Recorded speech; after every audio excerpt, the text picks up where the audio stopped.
If you're enjoying this video, smash that like button, subscribe, and hit the bell. Share it with your friends and let me know in the comments where you're watching from. Every like and subscribe helps the channel grow. My name is Edward Tanner. I'm a park ranger in Olympic National Forest, Washington. I've been doing this job for years, but let me tell you something. This forest, it's not like any other place. It's ancient, alive in ways most people wouldn't understand. And sometimes it feels like it's watching you. It was late October when this happened. The air was crisp and the trees, those massive Douglas firs, stood like silent giants, their branches blocking out most of the sunlight. Even in the middle of the afternoon, it felt like twilight down on the forest floor. That day started like any other.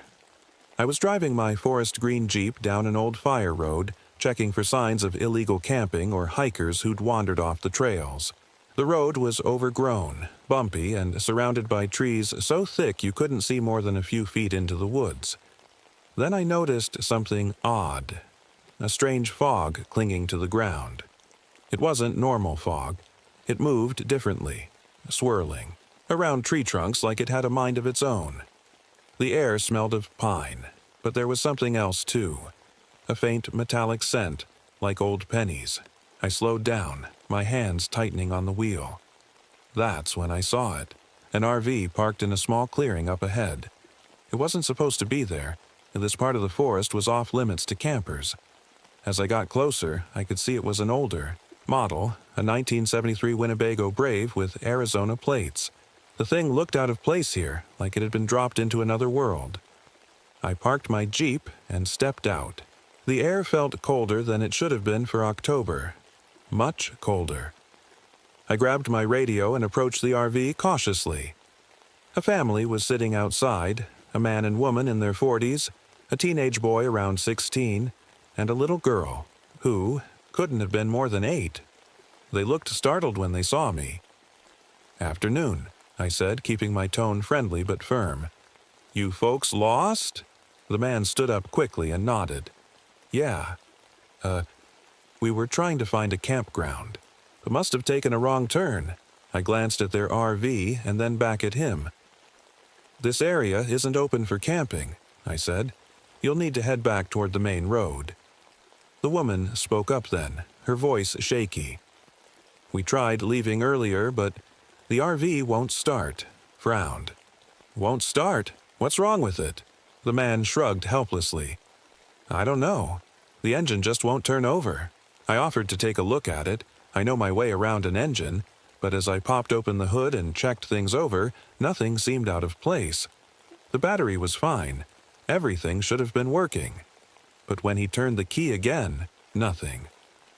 While I worked on the RV, I noticed something strange about their little girl, Lisa.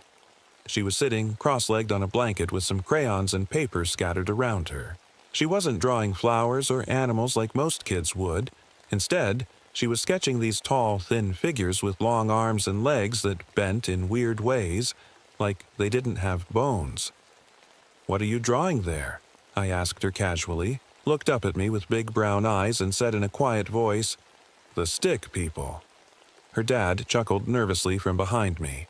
"She's got quite an imagination," he said, but something about her tone made my stomach twist. Before I could say anything else, a sound echoed through the forest, a hollow knocking noise that seemed to come from all directions at once. It wasn't woodpeckers or anything natural that I'd heard before. It sounded deliberate, almost like someone or something was trying to get our attention. The family froze. "What was that?" the teenage boy asked nervously. I didn't answer right away because, honestly, I didn't know what to say.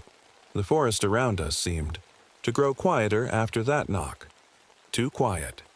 No birds chirping, no rustling leaves, just silence. I glanced at my radio clipped to my belt and frowned when static crackled through it unexpectedly. "Don't. Go." The words were faint but clear enough to send chills down my spine. "Did you hear that?" I asked aloud. The family shook their heads. They hadn't heard anything. I tried to shake off the unease creeping over me and forced myself to focus on getting them out of there before nightfall. But deep down, something told me this wasn't going to be that simple. I should probably tell you more about myself before we go any further. My name is Edward Tanner, and I've been a park ranger for almost 15 years now. People around here know me as the guy who can find lost hikers when no one else can. I know this forest like the back of my hand. Every trail, every tree, every sound it makes. Or at least I thought I did. But lately things have felt different. Strange. I carry my father's old compass with me everywhere I go. It's not just sentimental. It's reliable. Or at least it used to be. Ever since I started working in this section of the forest, the compass has been acting up. The needle spins. Wildly, sometimes, like it's confused about where north is. That's not supposed to happen. I also haven't been sleeping well. For weeks now, I've been having these dreams. Dreams of hollow trees and voices calling from deep underground. They're not nightmares exactly, but they leave me feeling uneasy when I wake up, like they're trying to tell me something. There's a scar across my left cheek that people always ask about. It's from a logging accident when I was a teenager. The same accident that killed my dad. He was a logger, and I was helping him out one summer when things went wrong. A tree fell the wrong way, and, well, let's just say I got lucky to walk away with only a scar. After that, I joined the Army as a field medic and served in Vietnam. I saw things over there that still haunt me. Things I don't talk about with anyone. When I came home, I couldn't handle being around people anymore. So I became a park ranger to escape all of it. The noise, the crowds, the memories. But even out here in the quiet of the woods, those memories follow me sometimes.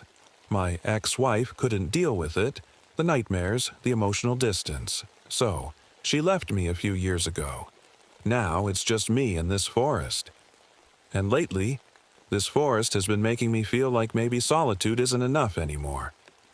I've been investigating some strange animal deaths in this area for weeks now. Deer and elk found dead with no blood left in their bodies and these weird precision cuts on their skin. It doesn't make sense. No predator does that. The local indigenous tribes respect me because I take care of their sacred sites and listen when they tell me about the forest's history and folklore. They've warned me about certain places where people disappear, or things happen that can't be explained. This clearing where the Mitchell family parked their RV? It wasn't on any of those lists, but something about it feels wrong. As I stood there looking at Lisa's drawings of those stick figures and listening to my radio crackle with static again, I couldn't shake the feeling that this wasn't just another case of lost campers or mechanical trouble. The teenage boy, his name was Jason, was fiddling with his cassette player while his parents argued quietly about what to do next. He hit record on it for some reason. I think he wanted to capture the strange knocking sounds we'd heard earlier, but when he played it back, there were whispers on the tape. Not faint noises or static, actual whispers. Help us. Leave. Jason froze and looked at me with wide eyes. "Did you hear that?" he asked. I nodded slowly but didn't say anything. The sun was starting to dip lower in the sky now, casting long shadows across the clearing. The temperature had dropped sharply. Too, it felt more like winter than fall all of a sudden. I glanced at Lisa again. She had stopped drawing and was staring into the trees like she was waiting for something, or someone, to step out from between them. "What is she looking at?" Jason whispered to me. "I don't know," I replied quietly. But deep down, I had an idea. The forest was too quiet. If you've spent enough time in the woods, you know what I mean. There's always some kind of noise, birds chirping, leaves rustling, the distant sound of a stream. But now, nothing. It was like the entire forest was holding its breath. I tried to shake it off and focus on the family. "Let's get you folks packed up," I said, trying to sound calm. "I'll drive you back to the ranger station in my Jeep. We can figure out the RV later." The parents nodded, but Lisa tugged on her mom's sleeve and whispered something I couldn't hear. Her, Mom bent down to listen, then froze. "What do you mean, sweetie?" she asked, her voice trembling. Lisa pointed toward the trees. "The stick people are watching us." I followed her gaze but didn't see anything, just shadows between the trees. Still, her words sent a chill down my spine. Jason laughed nervously. "She's just messing with us," he said, but his voice wavered. I didn't think she was messing with anyone. As we started gathering their things, I noticed something strange about the trees surrounding the clearing. There were symbols carved into them. Circles, lines, and shapes that didn't make any sense to me.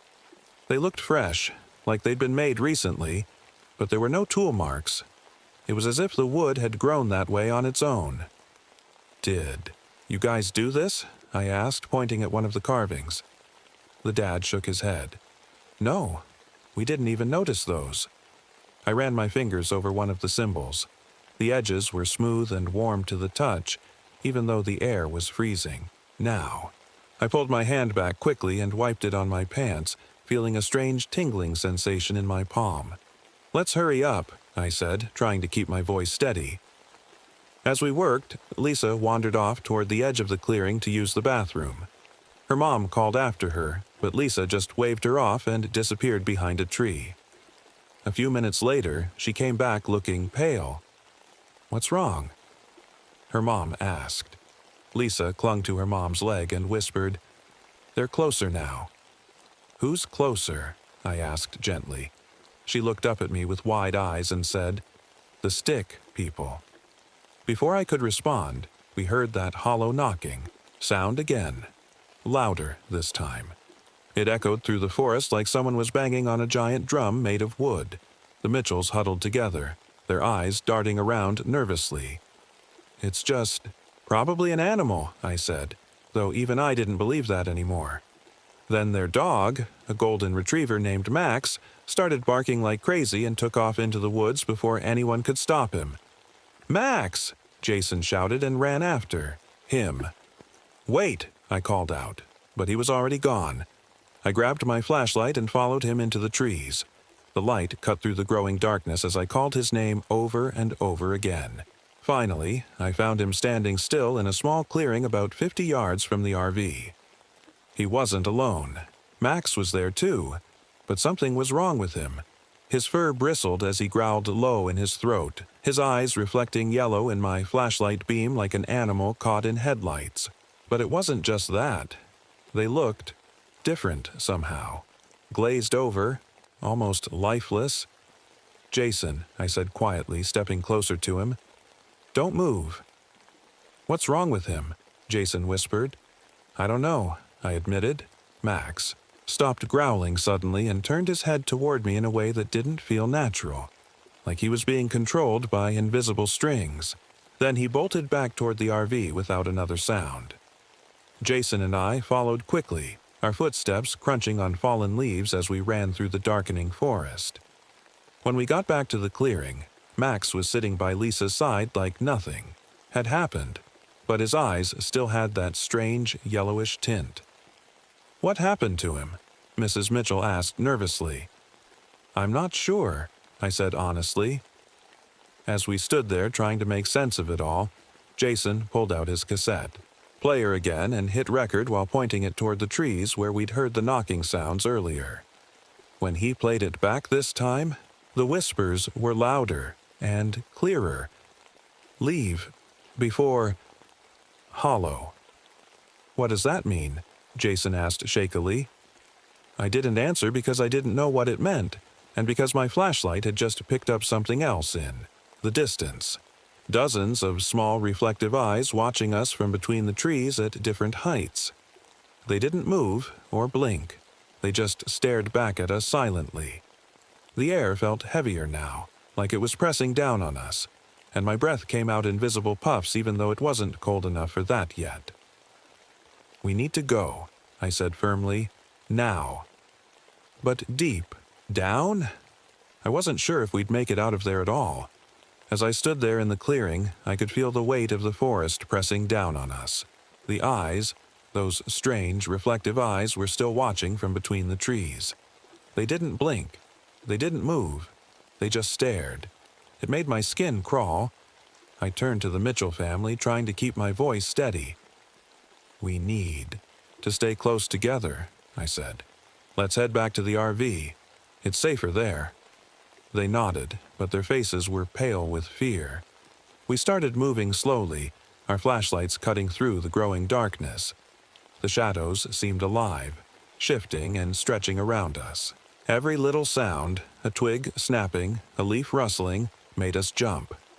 When we finally reached the RV, I felt a strange sensation wash over me, like the forest itself was aware of us being there. I glanced back at the trees and thought I saw something. A tall, thin figure moving between the trunks. My heart skipped a beat.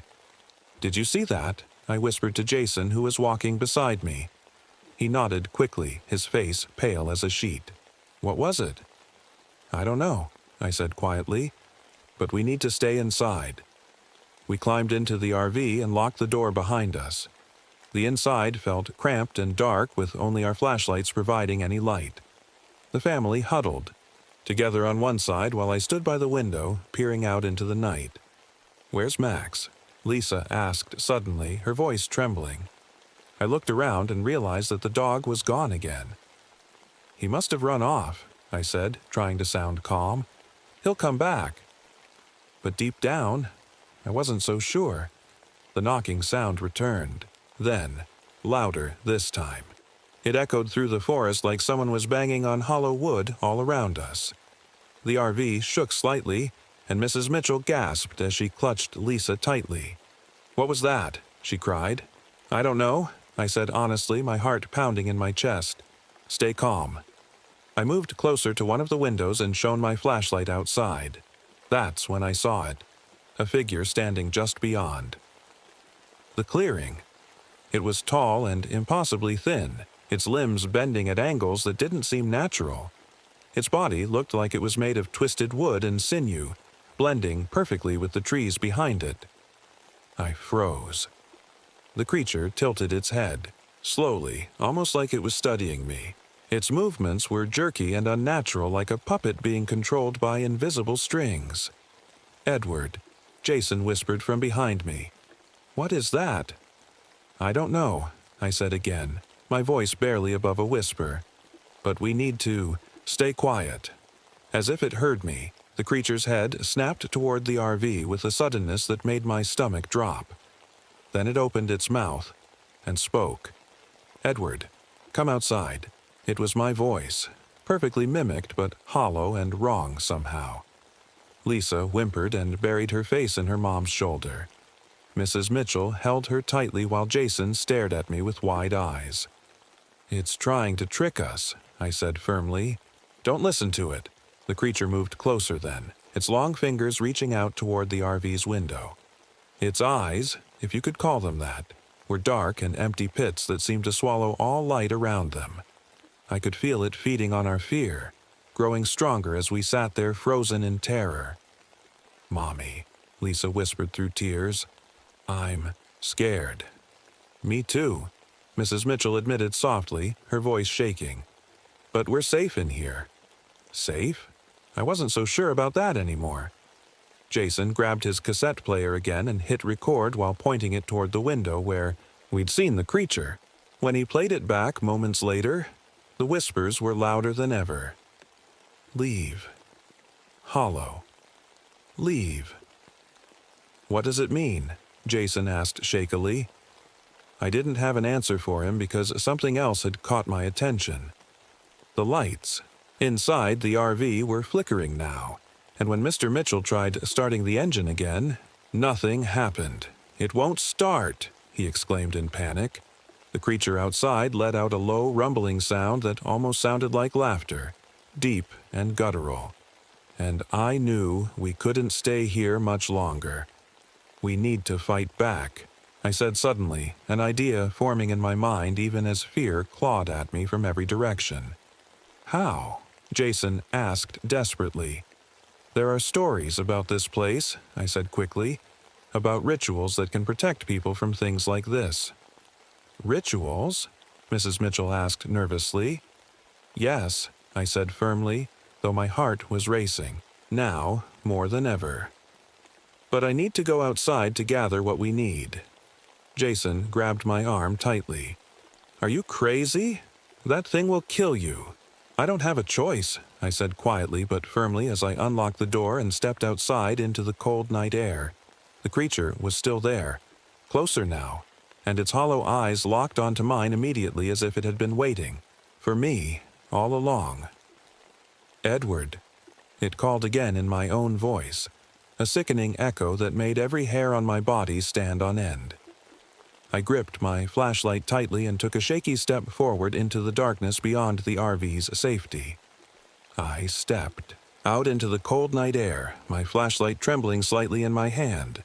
The creature stood just beyond the clearing, impossibly tall and thin, its twisted wooden limbs creaking softly as it moved. It didn't charge at me or attack. It just stood there, watching, waiting. Edward. It called again in my voice, hollow and wrong. Hearing my own voice come from something like that made my stomach twist. I forced myself to take another step forward. What do you want? I asked, my voice steady, even though fear was clawing at me from the inside. The creature tilted its head slowly like it was thinking. Then it raised one of its long fingers and pointed toward the trees. I followed its gesture with my flashlight beam and froze. There was a massive, hollow tree standing just beyond the clearing. I hadn't noticed it before. It seemed like it had appeared out of nowhere. The trunk was wide enough to fit a small car inside, and the opening at its base looked like a dark mouth waiting to swallow anything that came too close. I turned back to the RV and shouted over my shoulder, "Stay inside! Don't come out!" Mr. Mitchell opened the door slightly and called back to me. "What are you doing?" "I need to find out what's in that tree," I said firmly. "It's connected to this thing." Before he could argue, I started walking toward the tree, keeping my flashlight trained on the creature as I moved. It didn't follow me. It just stood there silently, watching. When I reached the hollow tree, I shone my flashlight inside, and what I saw made my blood run cold. There were bodies inside, dozens of them. Some were little more than skeletons dressed in tattered clothing, while others looked almost fresh, like they'd been placed there recently. Their faces were frozen in expressions of terror, their mouths open as if they'd been screaming when they died. I stumbled back from the tree, nearly dropping my flashlight. My heart was pounding so hard I thought it might burst. "What is this?" I whispered to myself. Behind me, I heard footsteps. Crunching on the leaves, I turned quickly and saw Mr. Mitchell running toward me with a heavy branch in his hands like a makeshift weapon. "I'm not letting you do this alone," he said firmly. Before I could respond, we heard a scream coming from the RV, Jason's voice. We both turned toward the clearing just in time to see the creature dragging Jason into the forest by one of its long wooden limbs. "Jason!" Mr. Mitchell shouted and took off running after him. I followed close behind, shining my flashlight ahead as we sprinted through the trees. The creature moved fast, faster than anything that size should have been able to move. But we managed to keep up by following the trail of disturbed vegetation it left behind. Finally, we reached another clearing where Jason was lying on the ground near another hollow tree. This one smaller but just as eerie-looking as the first. The creature was standing over him, its limbs twisting and folding like origami as it prepared to drag him inside. "Let him go!" Mr. Mitchell shouted and swung his branch at the creature with all his strength.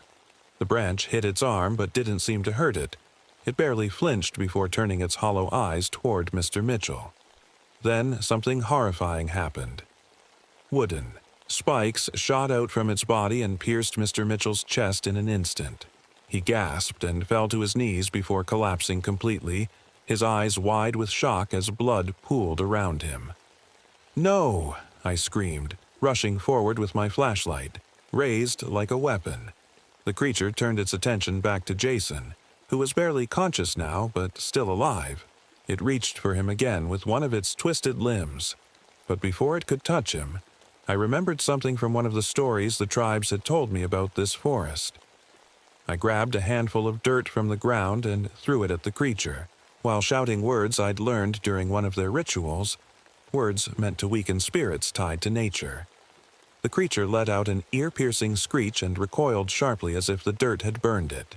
Its limbs twisted violently as it backed away from Jason and disappeared into the shadows of the trees faster than I could follow. I dropped to my knees beside Jason and checked his pulse. It was weak, but steady. He was alive. "Come on," I said urgently as I helped him stand. "We need to get back to your mom and sister." We stumbled back through the forest together, moving as fast as we could despite Jason's injuries. When we reached the RV, Mrs. Mitchell and Lisa were huddled, inside with tears streaming down their faces. "Where's my husband?" Mrs. Mitchell asked desperately when she saw us. I couldn't bring myself to answer her. I just shook my head slowly and said, "We have to go." She nodded through her tears and climbed into my Jeep with Lisa while Jason sat beside them in silence. As we drove away from that cursed clearing, I glanced at my rearview mirror one last time and saw something that made my heart stop. The forest behind us wasn't normal anymore. It was distorted somehow, like it was bending and twisting, unnaturally around itself. And standing at the edge of the clearing was that creature again, watching us leave. The drive back to the ranger station was silent. The Jeep's engine hummed softly, but no one said a word. Mrs. Mitchell held Lisa tightly in her arms, rocking, her back and forth as tears streamed down her face. Jason sat slumped against the window, staring blankly at the passing trees. His face was pale, his eyes hollow. I couldn't stop replaying everything that had happened in my head. The hollow, tree, the creature, Mr. Mitchell's death. It felt like a nightmare I couldn't wake up from. The forest around us seemed darker than usual, even though the headlights lit the road ahead. The shapes of the trees felt wrong somehow, like they were leaning toward us as we drove past. I gripped the steering wheel tightly, trying to focus on getting us out of there. When we finally reached the ranger station, I parked the Jeep and turned to the family. "You'll be safe here," I said quietly. "I'll call for help." Mrs. Mitchell nodded weakly but didn't say anything. She looked like she was in shock. I stepped out of the Jeep and walked toward the station's radio to call for backup. My hands were shaking as I picked up the receiver and started speaking. "This is Ranger Tanner," I said, my voice trembling slightly.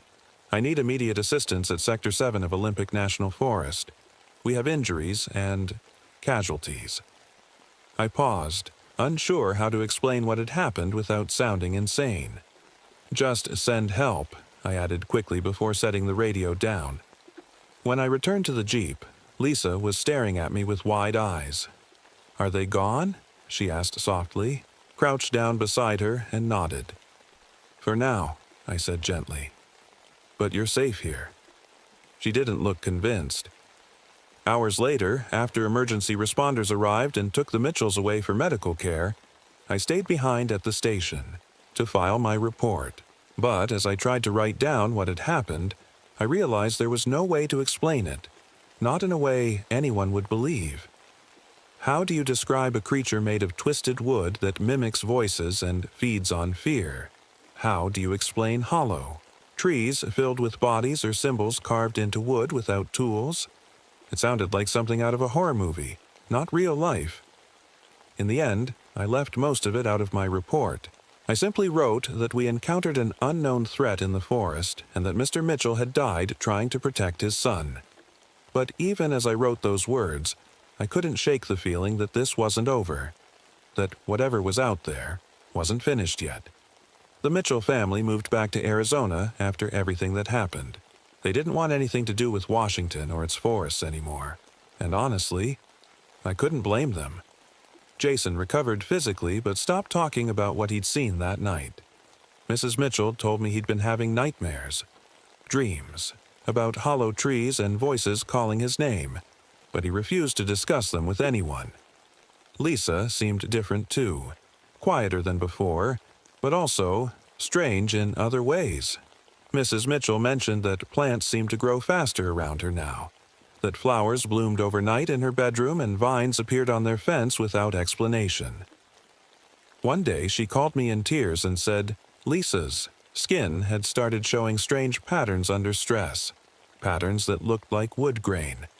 I didn't know what to tell her because deep down, I knew Lisa hadn't escaped that night unscathed, that part of whatever was out there had followed her home. As for me, the forest hasn't felt the same since that night. Every time I drive past Sector 7 or hear knocking sounds echoing through the trees, I think about what happened and about what might still be waiting out there. Search parties went looking for Mr. Mitchell's body and for any sign of the hollow tree or the creature, but they found nothing. It was like it had all disappeared into thin air. But I know better. I know it's still out there, watching from between the trees, waiting for its next victim. And sometimes, when I'm alone in my cabin at night, I hear knocking sounds outside my window.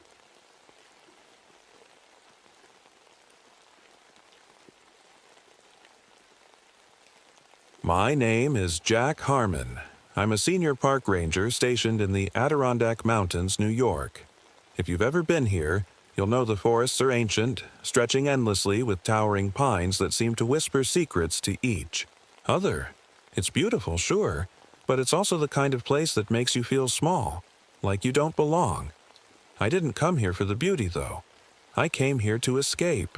After my divorce and years of carrying memories from Vietnam, memories I wouldn't wish on anyone, I needed to get away from people, from noise, from everything. The isolation felt like a blessing at first. But what happened here, well, it made me realize some places are better left alone. It started with a call about a missing hiker. His name was Marcus Whitaker, a local guy who'd gone camping deep in the restricted wilderness area. People disappear out here sometimes. It's not uncommon. The forest is unforgiving, especially in late autumn when the snow starts falling early. But this one felt different. Melissa Turner, my new partner, was eager to help with the search. She's young, 31, and full of energy, but she's never dealt with the real dangers of the wilderness. I could tell she wanted to prove herself, so I didn't argue when she insisted on coming along. We set out early in the morning, hiking through mist-shrouded valleys and dense pine groves. The air was cold enough to bite your skin, and the silence was eerie. Even the birds seemed to avoid this part of the forest. When we reached Marcus's campsite, it was unsettling. Everything was perfectly intact. His tent still pitched, his gear neatly packed, but there was no sign of him anywhere. It was like he'd just vanished into thin air. Melissa found something strange near the tent. Footprints. They were long and narrow, almost unnatural looking, and they circled the campsite without leading anywhere. "What kind of animal makes tracks like this?" she asked, her voice shaky. I didn't have an answer. Inside Marcus's tent, we found his journal. The entries started off normal, notes about hiking trails and weather conditions. But as we flipped through the pages, they grew more paranoid. He wrote about feeling watched, about shadows moving between the trees when he wasn't looking. The last entry sent chills down my spine. "They're closer now. I can hear them breathing." Melissa handed me something else, a Polaroid photo Marcus had taken. It showed an emaciated figure standing between distant pines, blurry but unmistakably human-shaped. "Do you think it's him?" she asked. "No," I said quietly. "I don't think that's Marcus." As we packed up to continue searching, deeper into the forest, I couldn't shake the feeling that we weren't alone out here, that something was watching us from the trees. We left Marcus's campsite behind, but I couldn't stop thinking about that photo, the figure in the trees.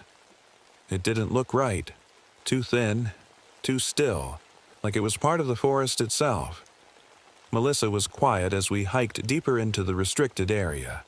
I could tell she was shaken, but she didn't say much. She just kept glancing over her shoulder. The deeper we went, the stranger things got. The forest felt wrong. The air was heavy, like it was pressing down on us, and the usual sounds of the wilderness, birds, rustling leaves, were gone. It was dead silent, except for the crunch of snow under our boots. We stopped at a small clearing to rest, and that's when I noticed something odd. My compass, the one I've carried for years, was spinning wildly, like it couldn't find north. "That's not normal," Melissa said, staring at it. "No," I agreed. "It's not." Later that day, we met Dr. Walter Reed, a local historian who'd been studying the indigenous legends about this forest for decades. He wasn't surprised when we told him about Marcus's disappearance or the footprints we'd found.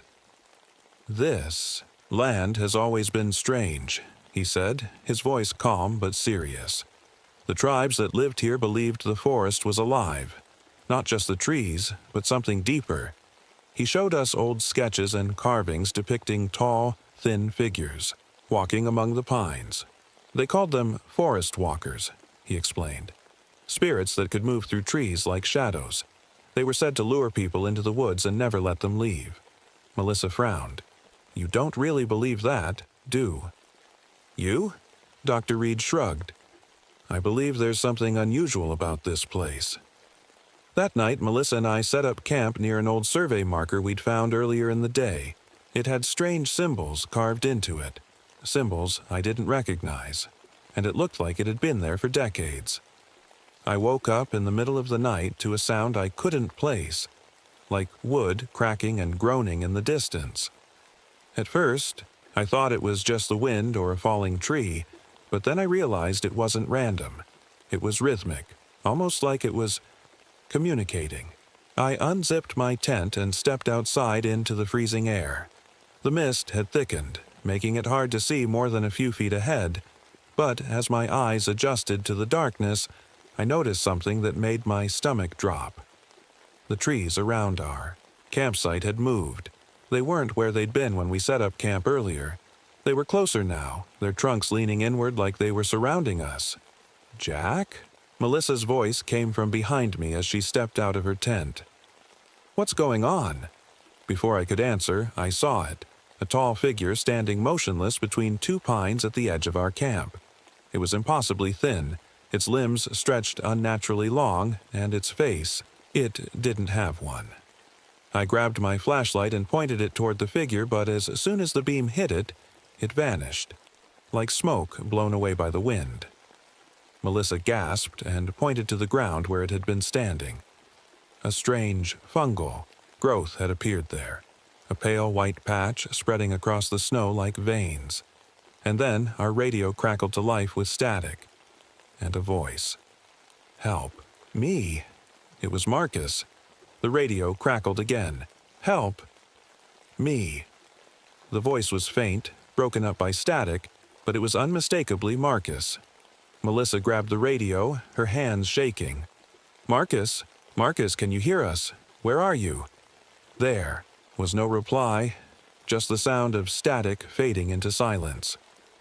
I stared at the fungal patch on the ground where the figure had been standing. It looked alive, like it was pulsing faintly under the beam of my flashlight. I crouched down to get a closer look, but something about it made my skin crawl. It wasn't just growing. It was spreading, tiny tendrils creeping outward across the snow. "We need to leave," I said, standing up quickly. "Now!"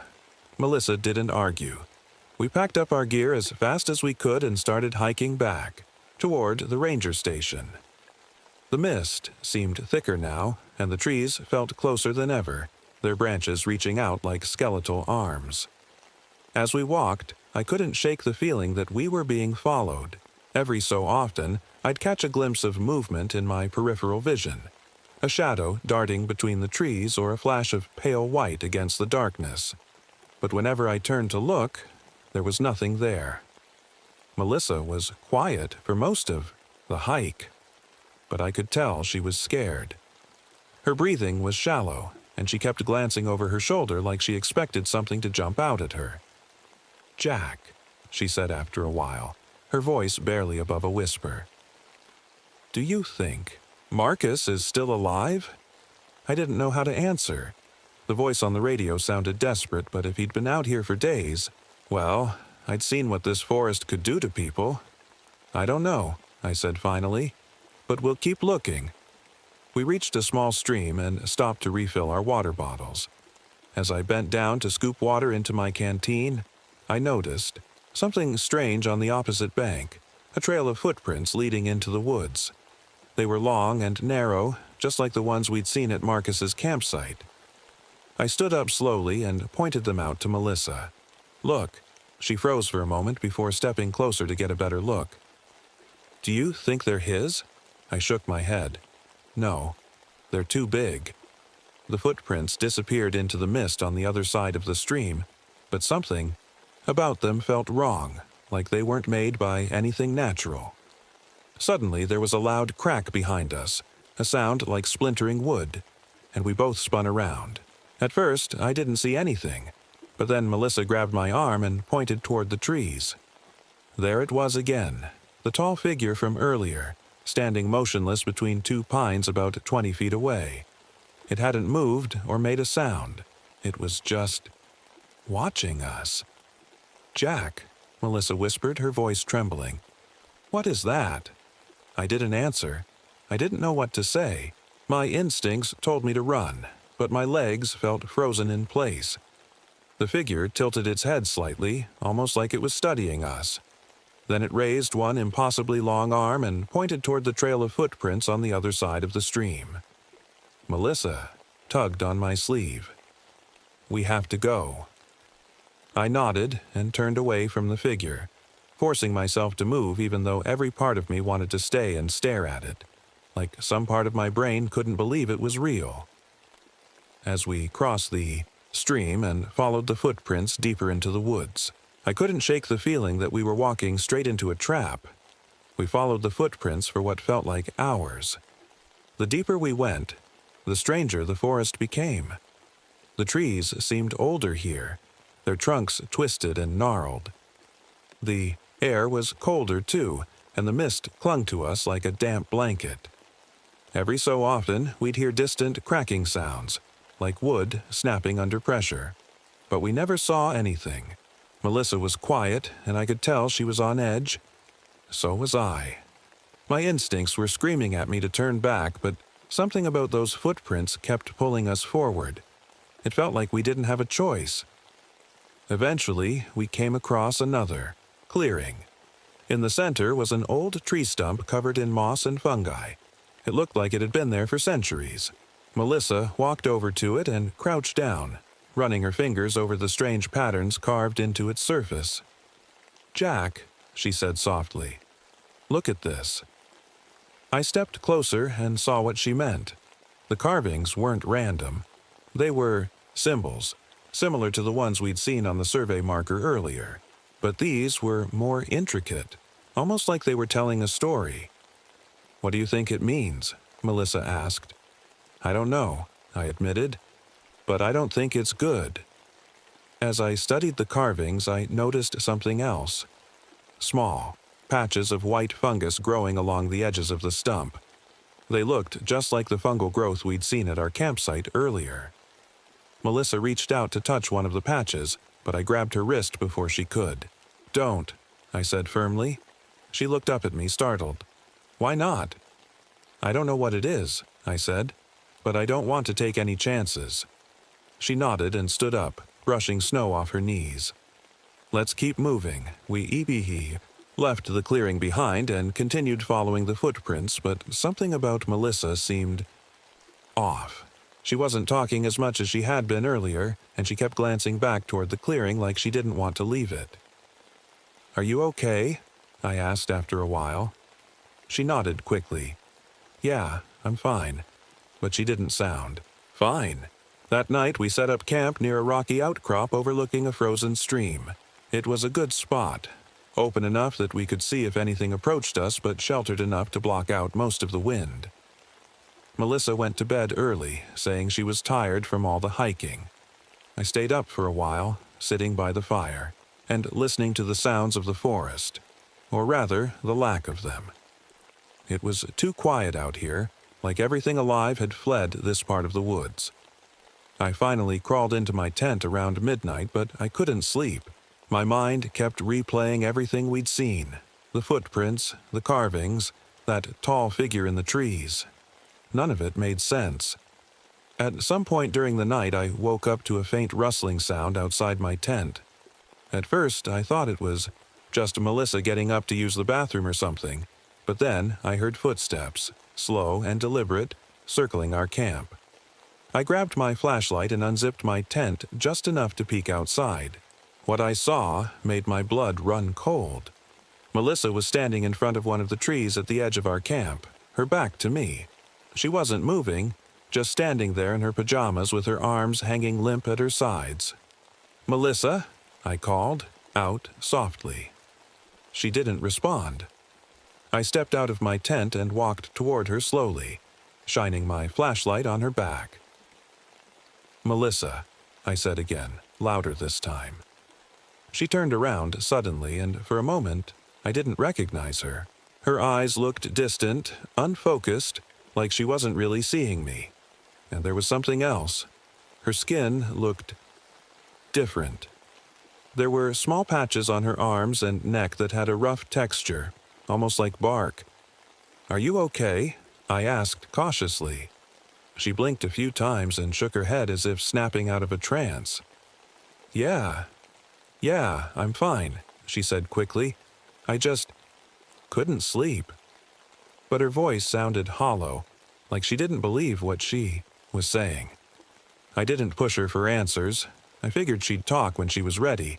But as we went back to our tents, I couldn't shake the feeling that something was very wrong with her. The next morning confirmed my suspicions. When Melissa came out of her tent, she was wearing long sleeves and gloves despite the fact that it wasn't that cold yet.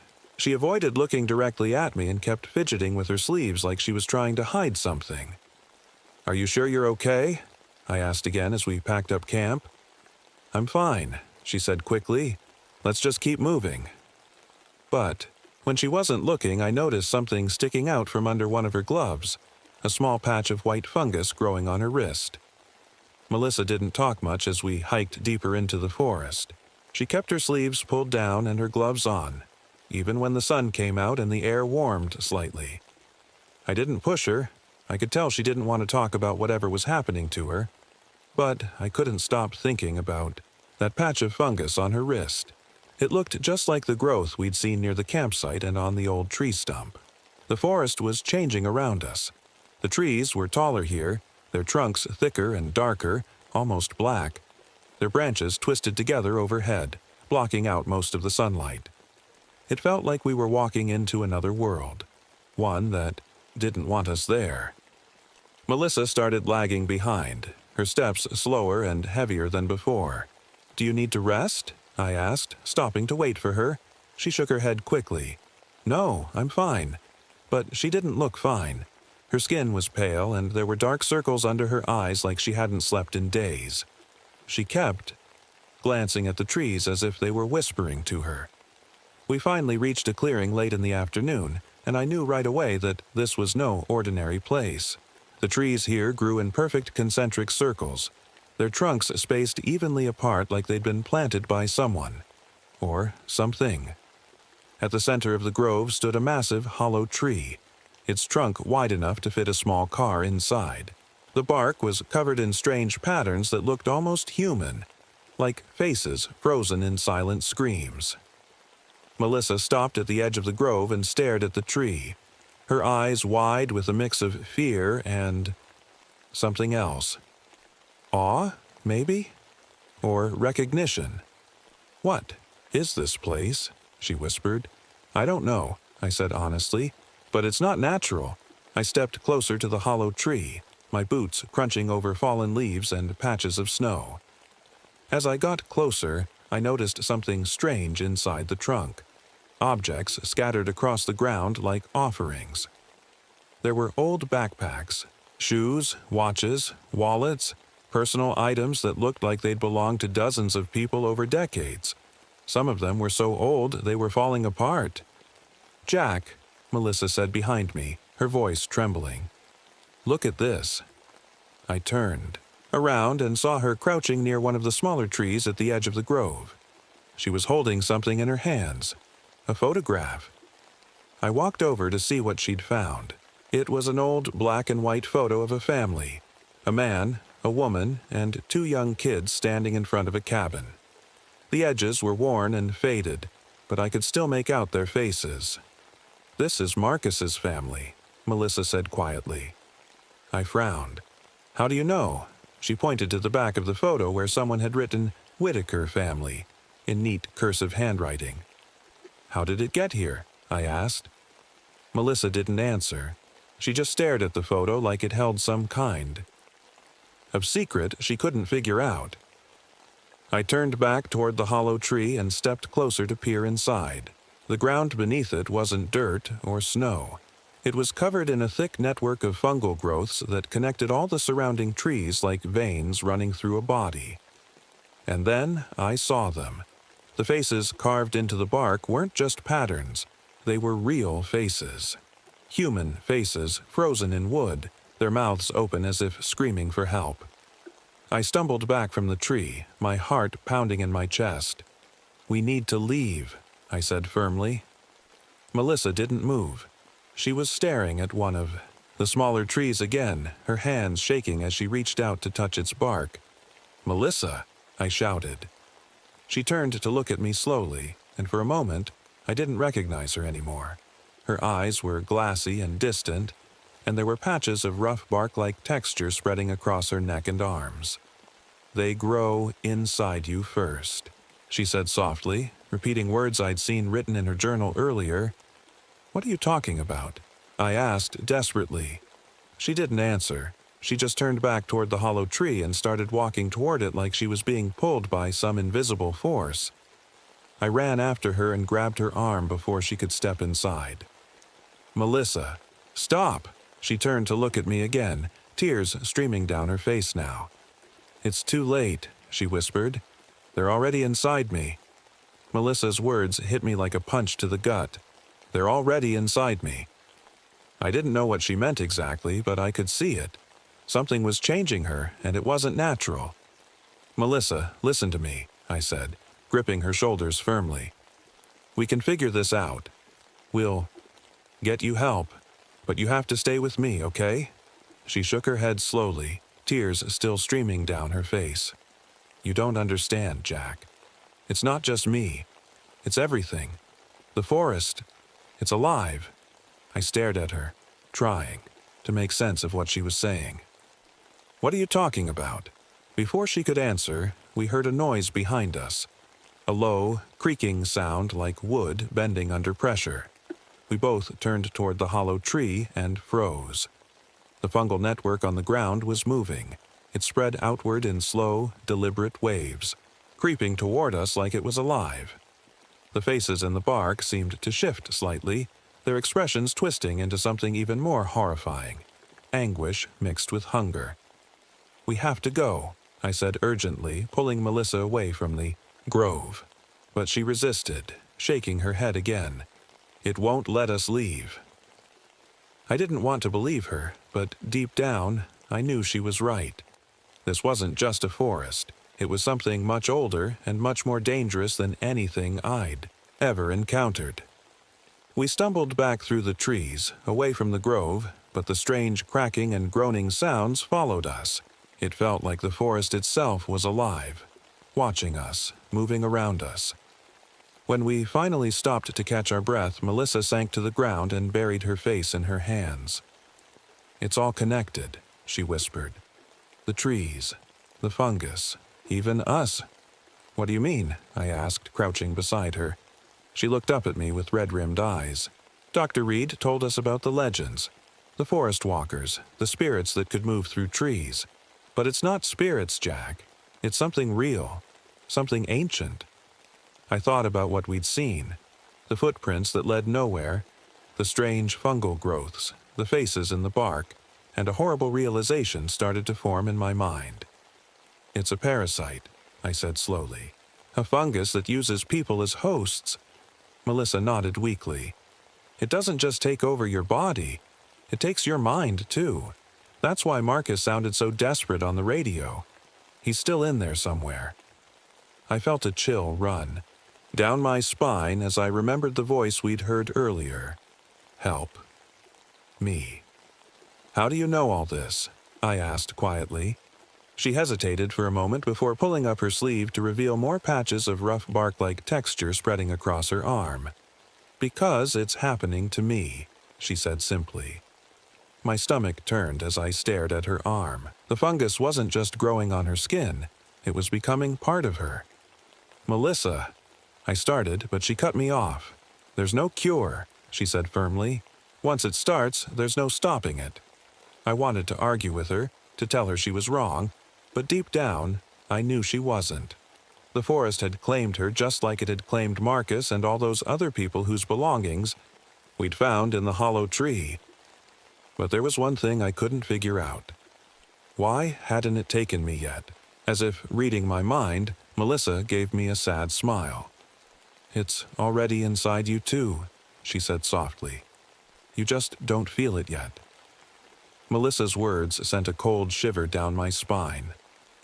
It's already inside you too. I wanted to deny it, to tell her she was wrong, but something about the way she said it. I couldn't shake the feeling that she might be right. The sun was setting, casting long shadows across the forest floor. The mist was thicker now, swirling around us like it had a mind of its own. We needed to find shelter before nightfall, but every part of me wanted to keep moving, to get as far away from the grove as possible. Melissa was struggling to keep up.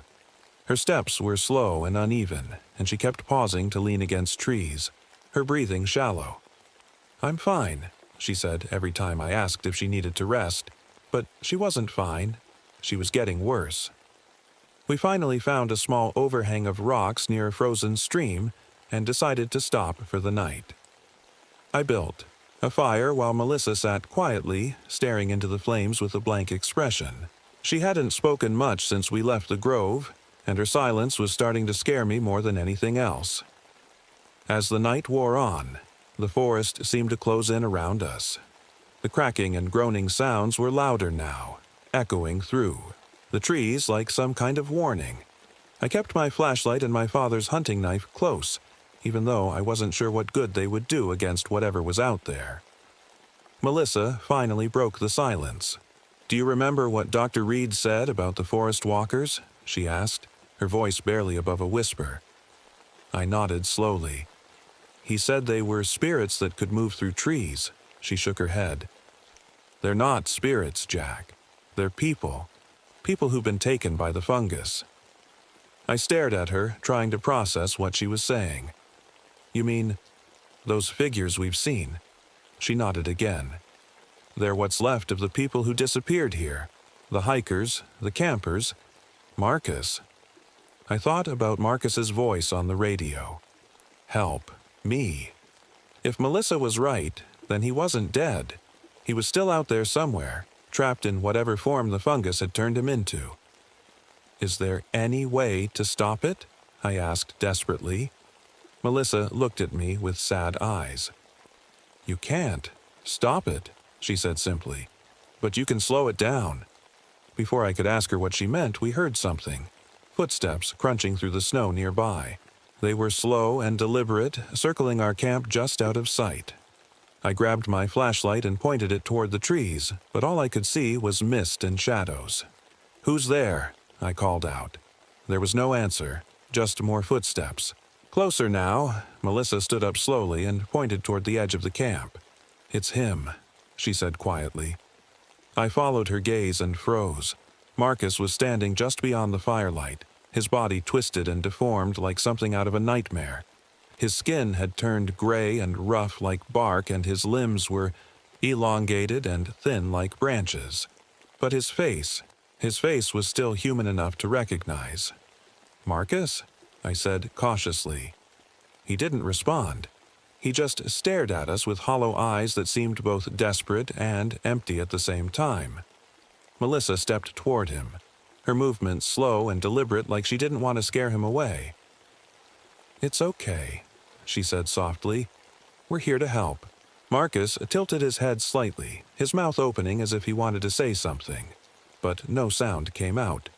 And then we saw them, more figures emerging from the mist around us. They were all twisted and deformed like Marcus, their bodies barely recognizable as human anymore. Some crawled on all fours like animals. Others moved stiffly as if their limbs didn't bend properly. "We have to go," I said urgently, grabbing Melissa's arm. But she didn't move. She just stared at Marcus, with tears in her eyes. "He's still in there," she whispered. The figures started closing in on us slowly, their movements jerky but deliberate, like they knew exactly what they were doing. The firelight flickered as one of them stepped closer, its shadow stretching. Across the snow toward us, I tightened my grip on Melissa's arm and pulled her toward me. "Come on!" I shouted. She finally snapped out of her trance and followed me as we ran into the darkness, leaving the fire behind us. The figures didn't chase us. They just stood there watching as we disappeared into the mist. The forest felt alive now, watching, waiting, closing in around us. Every crack of wood and rustle of leaves sent my heart racing. Melissa was barely keeping up, her movement sluggish as the patches of bark-like texture on her skin grew larger. I knew we couldn't keep running forever. If we didn't act soon, the forest would take both of us. We stopped near a rocky outcrop to catch our breath, and I finally made up my mind. "Melissa," I said firmly, "we need to destroy that grove." She looked at me with tired, glassy eyes. "You can't destroy it," she said softly. "It's too big, too old." I shook my head. "We have to try. If we don't, it'll keep spreading, taking more people." Melissa hesitated for a moment before nodding weakly. "How?" she asked. I thought about the fire we'd left behind earlier and the fungal network we'd seen connecting all the trees in the grove. Fire was our best chance. It might not destroy everything, but it could damage the network enough to stop it from growing. Using what little supplies we had left, I started improvising. Incendiary devices, small bundles of cloth soaked in fuel from my emergency kit. It wasn't much, but it was all we had. Melissa watched me quietly as I worked, her hands trembling as she held one of the bundles. "What if it doesn't work?" she asked. I didn't answer. I couldn't let myself think about that possibility. We made our way back toward the grove. The mist grew thicker, swirling around us like it was trying to stop us from reaching our destination. The cracking sounds were louder now, echoing through the trees like some kind of warning. When we reached the grove, I froze. The hollow tree at the center looked even more menacing than before, its bark shifting and twisting like it was alive. The faces carved into its surface seemed to watch us as we approached.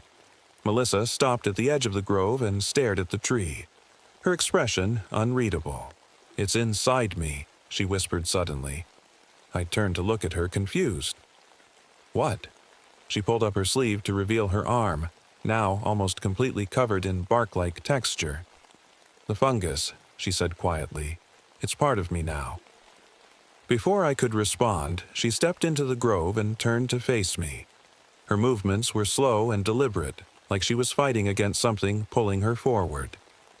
"You have to do this," she said firmly. "Even if it means killing me." I stared at her in shock. "Melissa." "No." She shook her head slowly. "It's too late for me, Jack, but you can still stop it."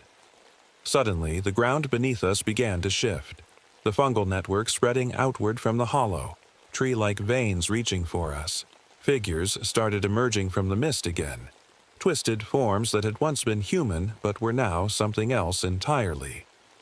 Marcus was among them, his body almost completely transformed into wood and fungus. He moved stiffly toward Melissa, his hollow eyes locked on hers. Melissa turned back to me one last time and smiled faintly. "Do it," she said softly. I felt tears sting my eyes as I lit one of the incendiary devices and threw it toward the hollow tree. The flames caught quickly, spreading across the fungal network like wildfire. The figures screamed, a sound that wasn't human but filled with pain, and began retreating into the mist as the fire consumed the grove. Melissa fell to her knees, Near the edge of the flames, her body trembling as patches of bark began falling away from her skin like ash. I ran toward her and grabbed her shoulders, pulling her away from the fire just as the hollow tree collapsed in a burst of sparks and smoke. The grove burned for hours, the flames devouring the ancient tree and the fungal network beneath it. The fire spread to the surrounding trees, sending thick smoke curling into the misty sky. I stood there, watching as the forest seemed to fight back, the cracking sounds growing louder, branches twisting and snapping. But eventually, the fire won. The grove was gone. Melissa lay on the ground beside me, barely conscious. Her breathing was shallow and her skin, what was left of it, looked raw and fragile, like she'd been burned from the inside out. The bark-like patches were gone now, but her body was weak, and I didn't know if she'd survive. "Melissa," I said softly, kneeling beside her. "It's over." She opened her eyes slowly and gave me a faint smile. "You did it," she whispered. I wanted to believe her, but deep down, I wasn't sure. The fire had destroyed the grove, but I couldn't shake the feeling that the forest wasn't done with us yet. As dawn broke, a search party led by Sheriff Doug Patterson finally found us. They'd been looking for Marcus for days and had heard about our distress call before everything went silent. When they saw the burned grove and Melissa's condition, their faces were a mix of confusion and horror. "What happened here?" Patterson asked, his voice sharp. I didn't know how to explain it, how to make him understand what we'd seen. "The forest," I said simply. "It's not what you think it is." Patterson frowned but didn't press me for more details. He helped carry Melissa back to safety while I followed behind, my body aching from exhaustion and injuries I hadn't even noticed until now. As we reached the ranger station, I felt a strange sensation in my arm, a dull ache that wouldn't go away. I rolled up my sleeve and froze. There it was, a small patch of white fungus growing near a cut on my forearm. I stared at it for a long time, my mind racing. Melissa had said it was already inside me, that I couldn't escape it, and now I knew she was right. Later that day, as I packed up my things to leave the Adirondacks for good, I noticed something else. A tiny wooden growth on my palm, barely noticeable but unmistakably there. I requested a transfer to a desert park far away from any forests or fungi. But as I zipped up my bag and prepared to leave, I couldn't shake the feeling that no matter where I went, the forest would follow me.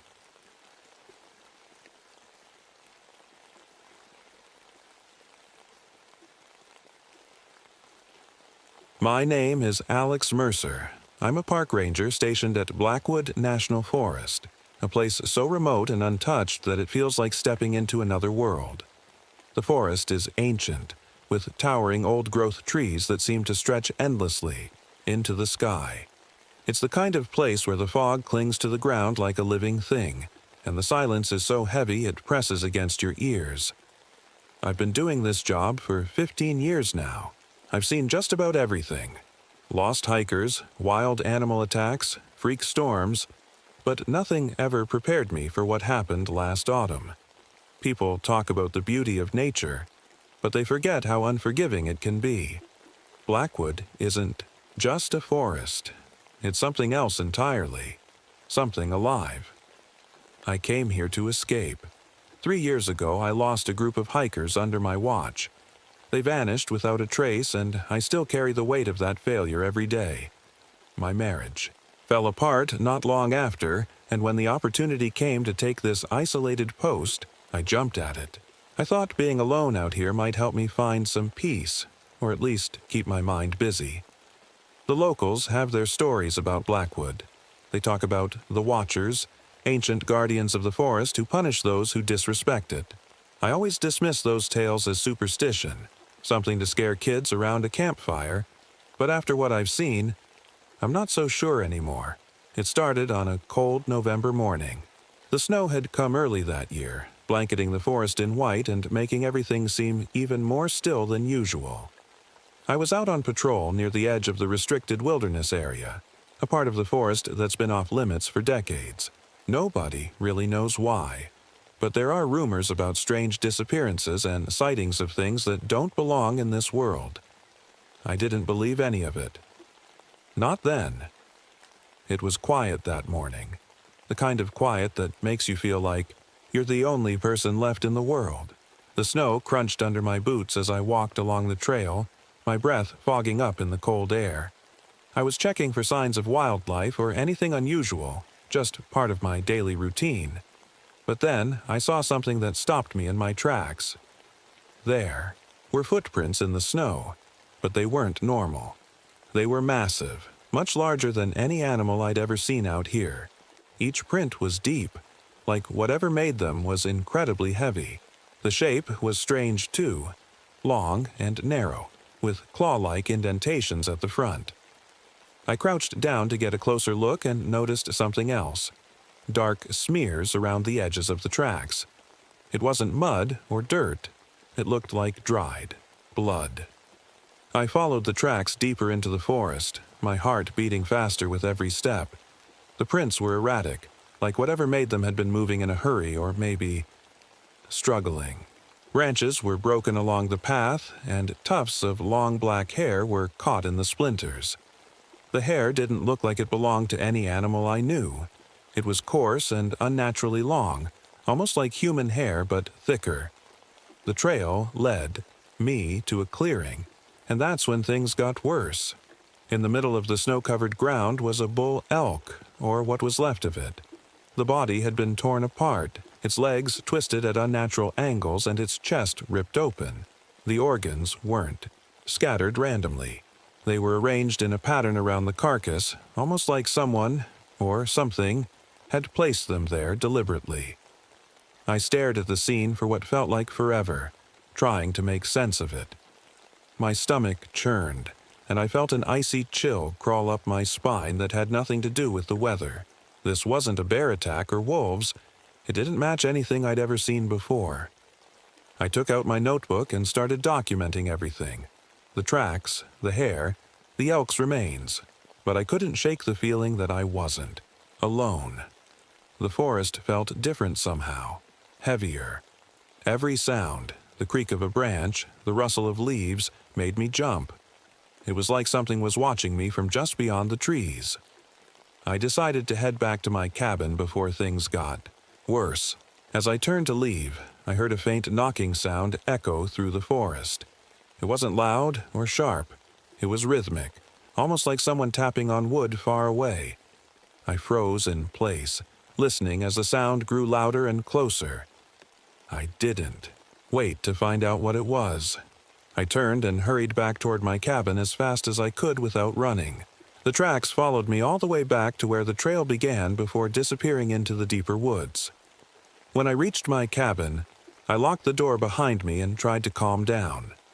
My hands were shaking as I wrote down everything I'd seen in my logbook. But no matter how hard I tried to focus on my notes, I couldn't shake that feeling, that weight pressing down on me. Something wasn't right in Blackwood Forest. That night, the storm rolled in. Heavy snow and howling winds battered the cabin, making it feel even smaller and more isolated than usual. The radio was my lifeline out here, but the weather had knocked out the signal. I was completely cut off from the outside world. I tried to distract myself by going over my notes again. The footprints, the hair, the elk. It didn't add up. I'd seen bear attacks before, and wolves don't leave patterns like that. Whatever did this wasn't hunting for food. It felt like it was sending a message. As I sat there at my desk, I heard it again. The knocking sound. Faint at first, like it was coming from far away. But it wasn't long before it grew louder, closer. It wasn't random either. It had a rhythm to it, almost like someone tapping out a signal.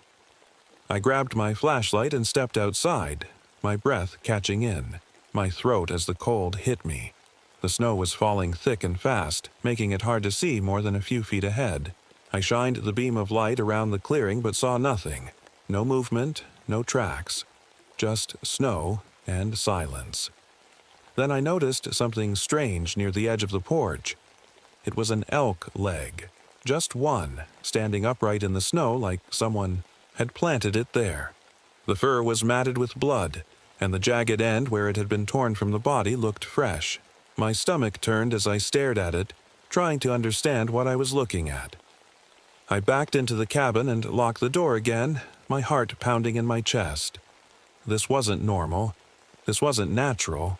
Whatever was out there wasn't just an animal. It was something else.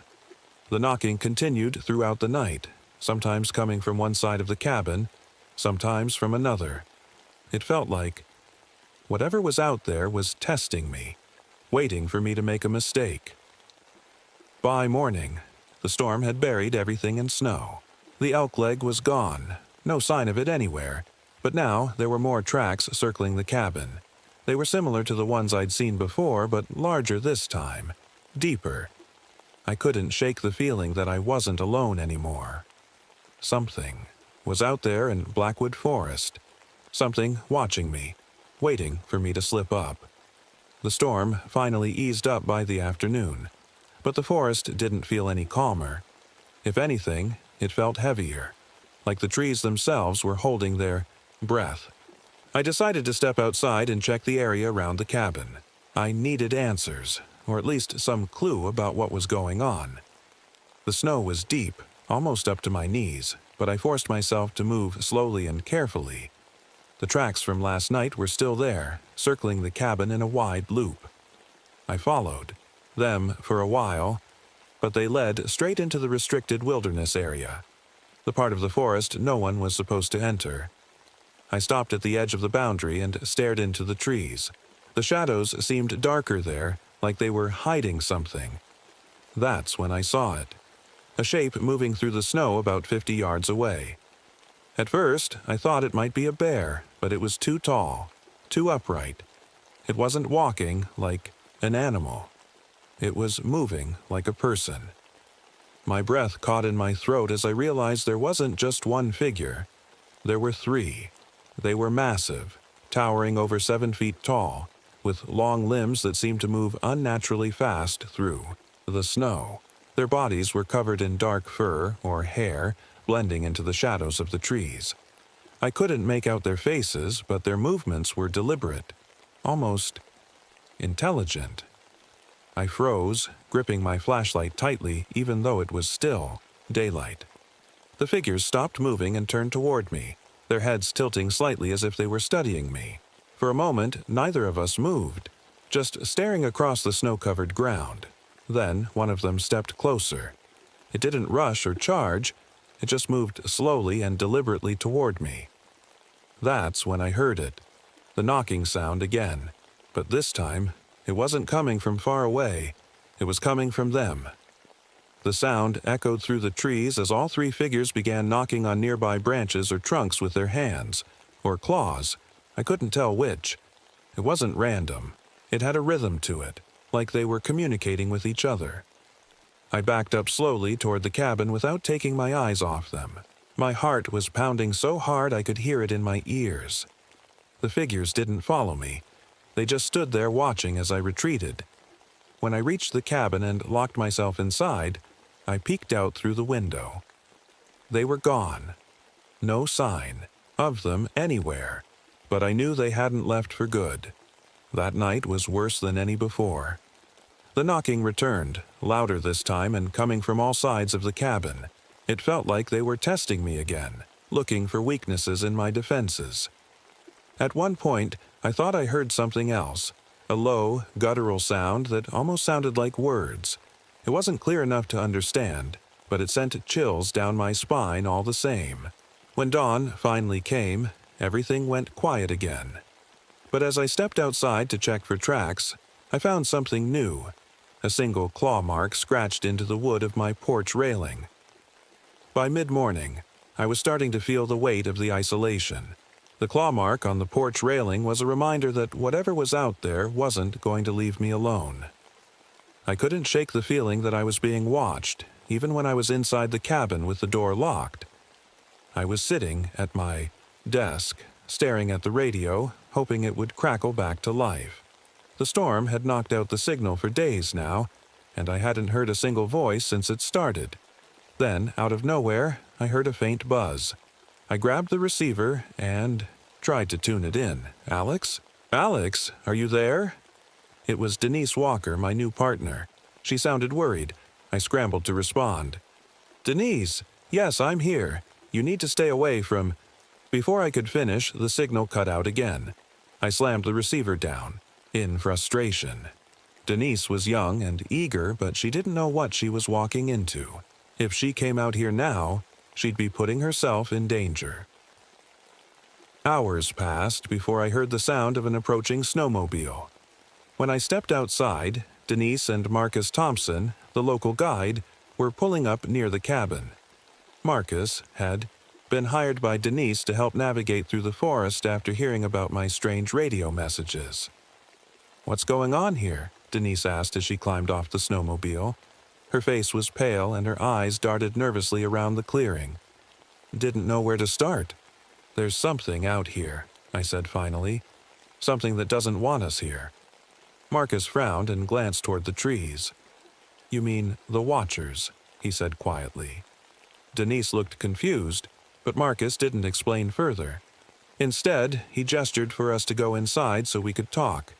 Once we were inside, I told them everything. The tracks, the elk carcass, the knocking sounds, and the figures I'd seen in the snow. Marcus listened carefully but didn't seem surprised. "The elders always warned people about this part of Blackwood," he said after I finished. "The Watchers protect their territory. They don't like outsiders." Denise shook her head in disbelief. "This is crazy," she muttered. "It has to be some kind of animal, maybe a bear or wolves." Before anyone could respond, there was a loud bang on the door that made all three of us jump.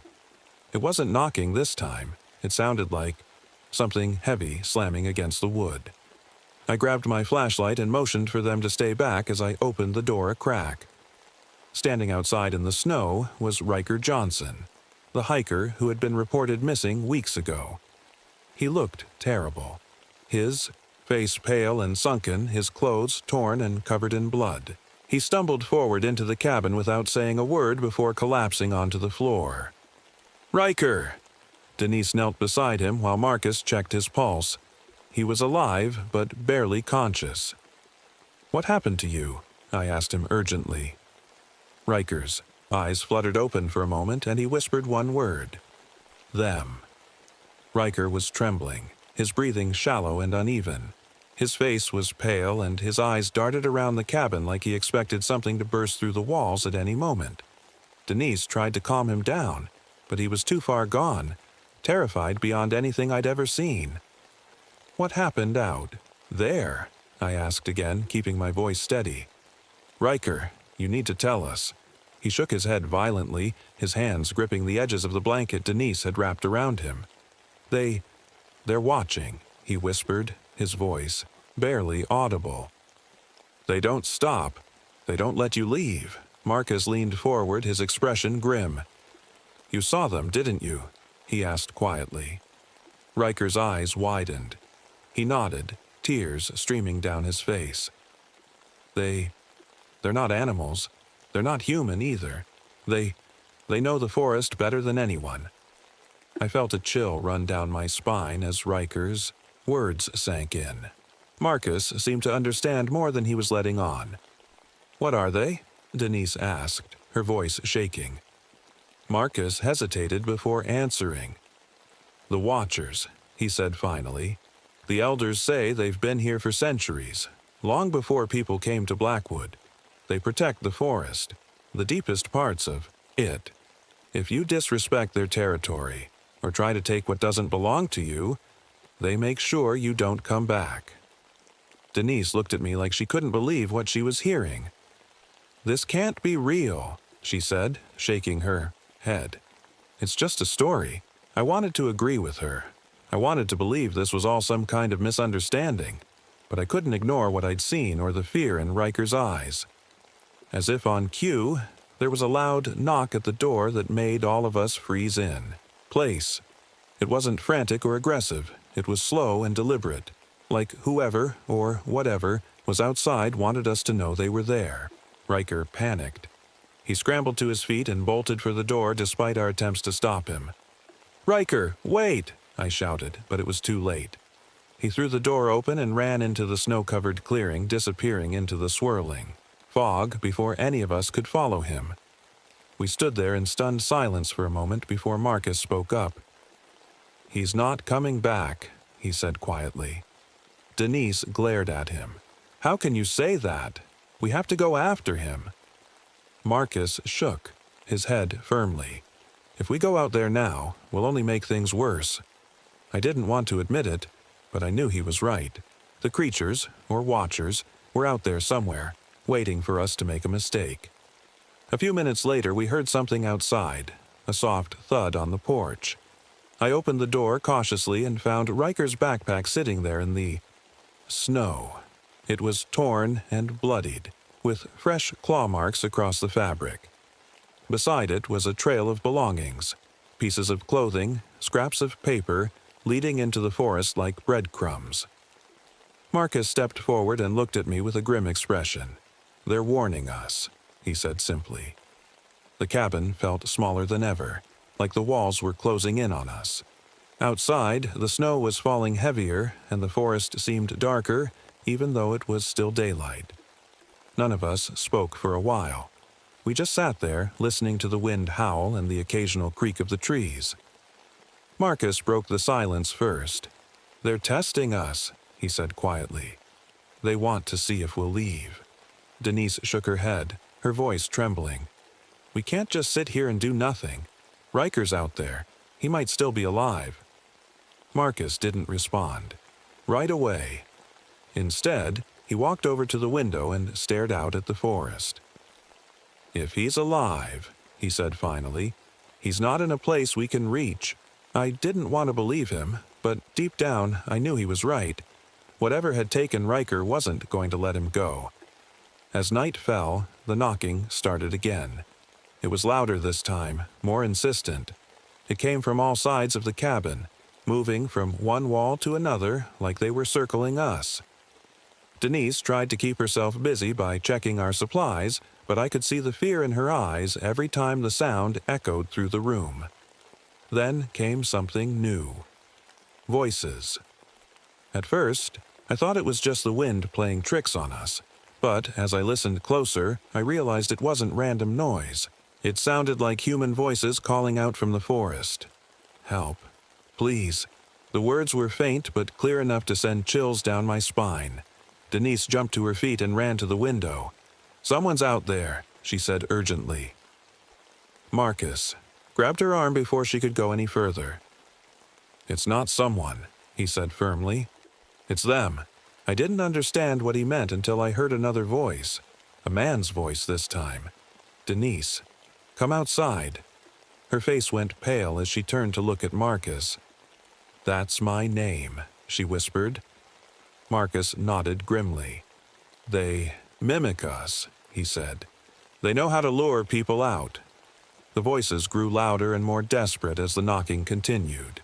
It felt like they were trying every trick they could think of to get us to open that door. Then came something that made my blood run cold. A single guttural voice that didn't sound human at all. "Not now. Not here. But soon. We find you soon." The words were broken and unnatural, like whoever or whatever was speaking wasn't used to forming sentences. But it was clear enough for all of us to understand. Denise backed away from the window, her hands shaking. "What do they want?" she asked quietly. Marcus didn't answer right away. He just stared out into the darkness before turning back to us. "They want their forest back," he said simply. For a moment, everything went quiet again. No knocking, no voices, just silence so heavy it felt suffocating. Then we heard a new sound, howling. A pack of wolves had entered the clearing outside the cabin, their silhouettes barely visible through the snowstorm. The wolves didn't seem interested in us. They were focused on something deeper in the forest. The knocking stopped abruptly, and I realized why. The creatures had retreated into the shadows, avoiding the wolves entirely. They don't like competition. Marcus muttered under his breath. It gave us some breathing room for now, but we all knew it wouldn't last long. By morning, the wolves were gone, and the forest was eerily quiet again. It was a silence that didn't feel natural, like the trees themselves were waiting for something. None of us had slept much. The knocking, the voices, and the sheer weight of fear had kept us awake all night. "We can't stay here," I said, finally, breaking the silence. "The cabin isn't safe anymore. If we don't leave now, they'll come back." Denise looked at me like I'd lost my mind. "Leave? In this storm? We'll never make it." Marcus nodded in agreement, but added, "Staying here is worse. They know we're here. They'll keep testing us until we're too weak to fight back." I didn't want to admit it, but Marcus was right. The cabin might have kept us safe for a while, but it wasn't going to hold forever. We needed to get to the main trail and back to the ranger station, if we could make it that far. "We'll go during daylight," I said, trying to sound more confident than I felt. "They seem less active during the day." Marcus frowned but didn't argue. Instead, he started gathering supplies: flashlights, first aid kits, anything we could carry. Denise reluctantly joined him. "We need something to mask our scent," Marcus said as he rummaged through his pack. "They track us by smell." I stared at him, confused. "What do you suggest?" Marcus held up a small container of wolf urine he'd collected from the snow outside. "It's not perfect," he said, "but it might throw them off long enough for us to get away." Denise wrinkled her nose in disgust but didn't protest. At this point, none of us had room to argue about survival tactics.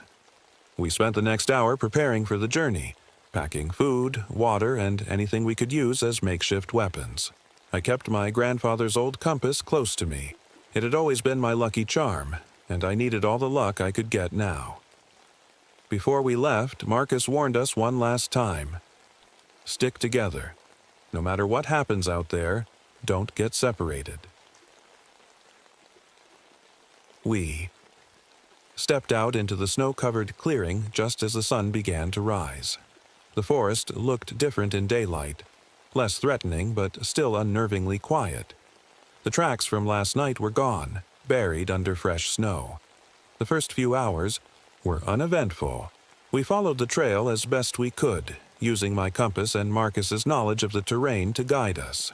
But as we moved deeper into the forest, things started to change. Landmarks that should have been familiar looked different. Trees that had been straight now seemed twisted and warped.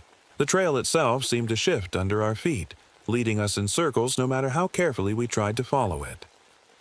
"It's like the forest doesn't want us to leave," Denise muttered under her breath. Marcus didn't respond.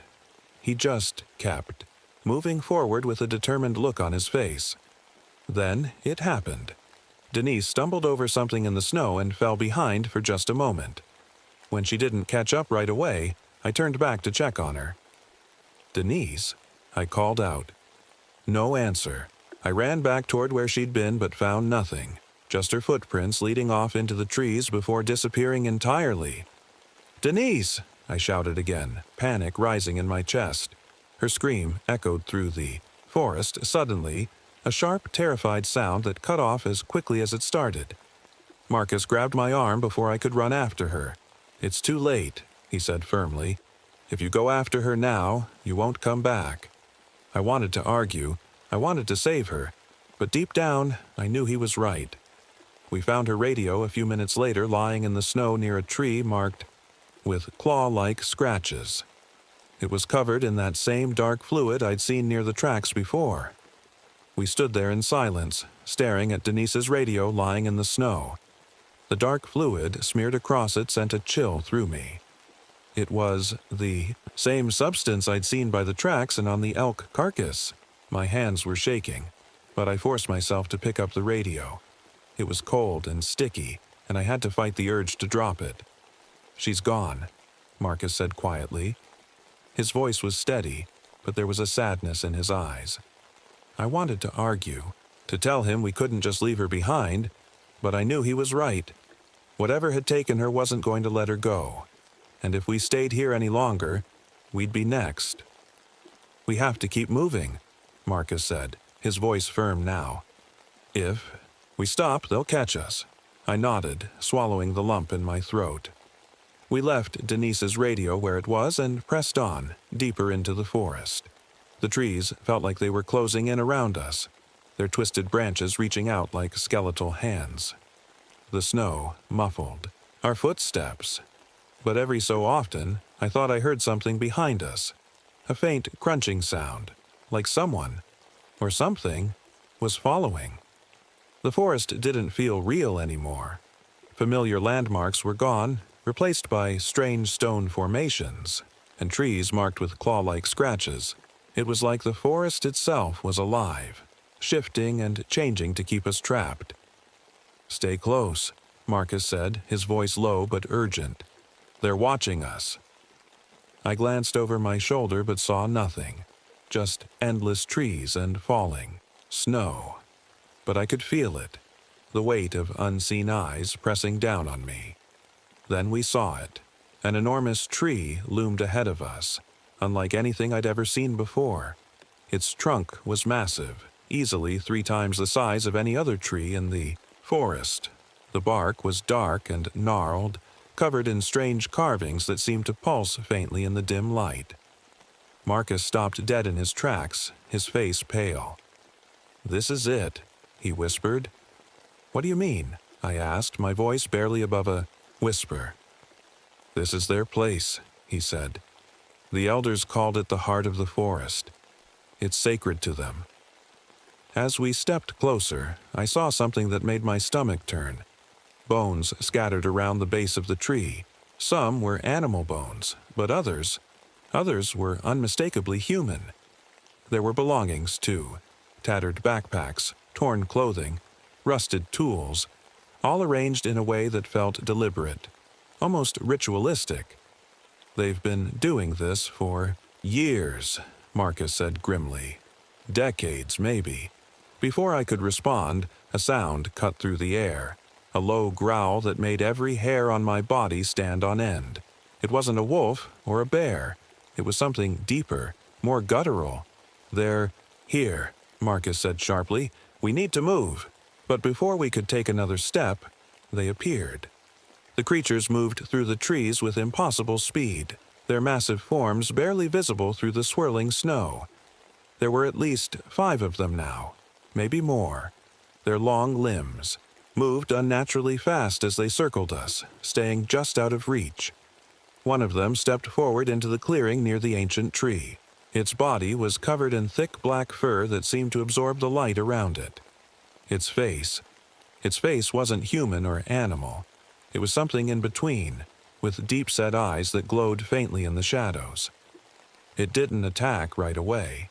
It just stood there watching us with an intelligence that sent chills down my spine. Then it spoke. "Leave. Now." The words were broken and guttural, like it wasn't used to speaking our language. But they were clear enough. Marcus grabbed my arm and pulled me back toward the trail. "We have to go," he said urgently. I didn't argue this time. We turned and ran as fast as we could through the snow-covered forest, the sound of heavy footsteps following close behind us. We ran blindly through the forest, the heavy footsteps of the creatures echoing behind us. The snow was deep, and every step felt like a struggle, but we didn't dare slow down. Marcus stayed ahead of me, his movements deliberate and focused, while I fought to keep up. My lungs burned with every breath, and my legs felt like they could give out at any moment. The forest seemed to shift around us as we moved. Trees that had been straight now twisted and warped, trails disappearing as quickly as they appeared. It was like the forest itself was alive, trying to trap us. "Keep going," Marcus shouted over his shoulder. "Don't stop." I didn't respond. I couldn't. All I could do was focus on putting one foot in front of the other. Then, just as suddenly as it had started, the sound of footsteps stopped. The forest fell silent again, but it wasn't comforting. It was suffocating. The kind of silence that makes you feel like something is waiting just out of sight.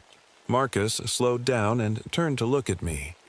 "They're not chasing us anymore," he said quietly.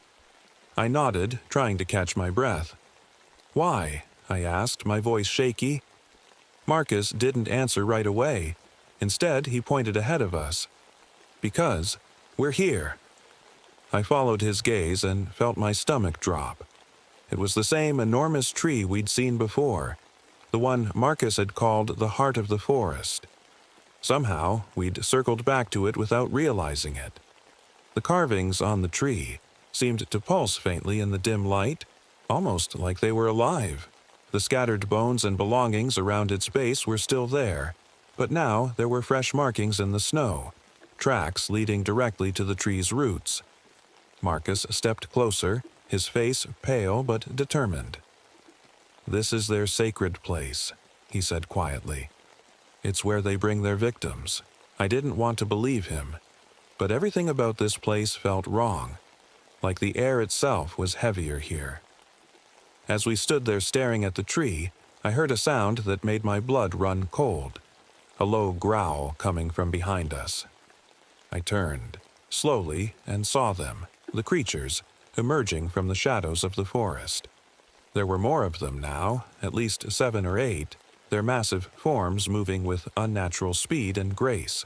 They surrounded us in a loose circle, their glowing eyes fixed on us. One of them stepped forward again, the same one that had spoken before, and stopped just a few feet away from Marcus. Its face was partially hidden by its thick fur, but I could see its eyes clearly now, deep-set and intelligent, almost human. Marcus didn't flinch. He just stared back at it with a calmness I didn't understand.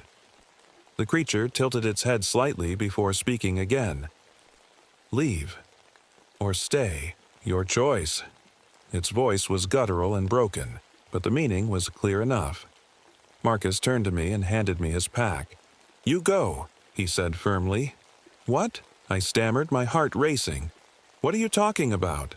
"They won't let both of us leave," he said quietly. "But if I stay, if I give them what they want, you might have a chance." "No," I said immediately. "I'm not leaving you here." Marcus shook his head firmly. "You have to," he said. "If you don't make it back to the station, no one will ever know what happened here." I wanted to argue. I wanted to find another way, but deep down, I knew he was right. Before I could say anything else, Marcus stepped forward toward the creature near the tree. He didn't look back at me. He just kept walking until he disappeared into the shadows. The creatures didn't follow me as I turned and ran back toward what I hoped was the trailhead. All I could hear was my own breathing and the faint sound of Marcus's voice fading behind me. I don't remember much about how I made it out of the forest. It was all a blur, running through the snow, tripping over roots, and stumbling blindly, in the direction I hoped would lead me back to the ranger station. The forest felt endless, like it was stretching itself to keep me inside. Every time I thought I was making progress, I'd see something, a twisted tree, a strange marking, that made me feel like I was running in circles. But then, just as exhaustion was about to take over, I saw it, the faint outline of the main trail cutting through the trees. Relief washed over me, but it was short-lived. I knew I wasn't safe yet. When I finally reached the ranger station, it felt like stepping into another world. The warmth of the building hit me like a wave, but my body was too numb to feel it fully. Bill Mackenzie, the senior ranger, was sitting at his desk when I burst through the door. "Alex," he said, standing up quickly. "What the hell happened to you?" I must have looked terrible. My clothes were torn, my face scratched from branches, and my hands were shaking so badly I could barely hold on to anything. "They're out there," I said, my voice hoarse. "The Watchers. They're real." Bill frowned and guided me to a chair. "Slow down," he said. "What are you talking about?" I tried to explain everything. The tracks, the elk carcass, Denise's disappearance, Marcus's sacrifice. But the words felt jumbled and incoherent. Bill listened quietly, his expression unreadable. When I finished, he leaned back in his chair and sighed heavily. "Alex," he said slowly, "you've been out there too long. The cold, the isolation, it messes with your head."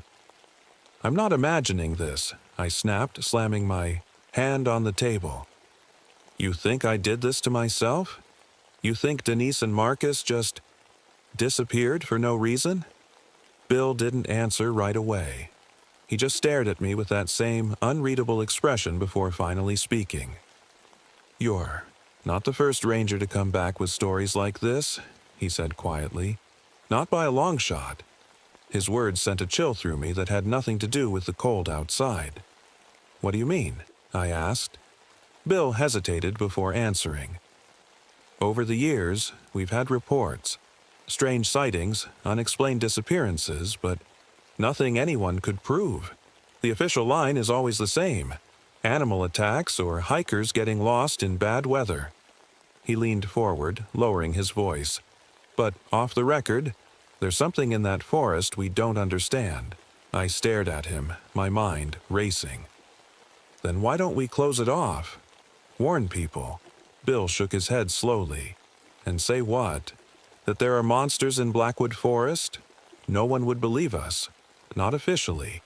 He stood up and walked over to a filing cabinet, pulling out a folder filled with old reports and photographs. He handed it to me without saying a word. Inside were faded pictures of claw marks on trees, torn clothing found in snowdrifts, and blurry shapes caught on camera that looked disturbingly familiar. There were also handwritten notes, descriptions of encounters eerily similar to mine. I looked up at Bill, my hands shaking as I held the folder. You knew, I said quietly. He nodded grimly. We all know, those of us who've been here long enough. Before I could respond, Bill took the folder back and locked it away again. The official report will say you were attacked by a bear, he said firmly. That's all anyone needs to know. I wanted to argue, to tell him we couldn't just ignore this, but I didn't have the strength. My body felt heavy, my mind numb from everything that had happened. As I left the station later that day, I glanced back at Bill one last time. He gave me a small nod but didn't say anything else. I don't know if anyone will ever believe what happened in Blackwood Forest that winter, or if they'll even care, but one thing is certain. Those creatures are still out there, watching from the shadows, and they always will be.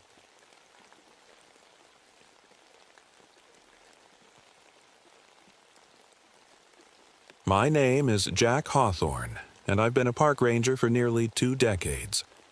Whispering Pine State Park has been my home for the last 5 years, a place where I thought I could escape the ghosts of my past.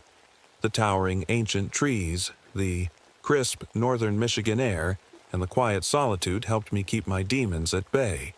Or so I thought. But everything changed one cold autumn evening. It started with a call from the sheriff's office.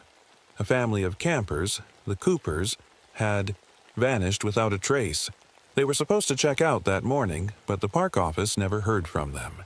Their car was still parked at the trailhead, and their campsite was eerily undisturbed. Lisa Chen, my new partner, was eager to help investigate. She was young and full of energy, but this wasn't going to be a routine search and rescue mission. I could feel it in my gut.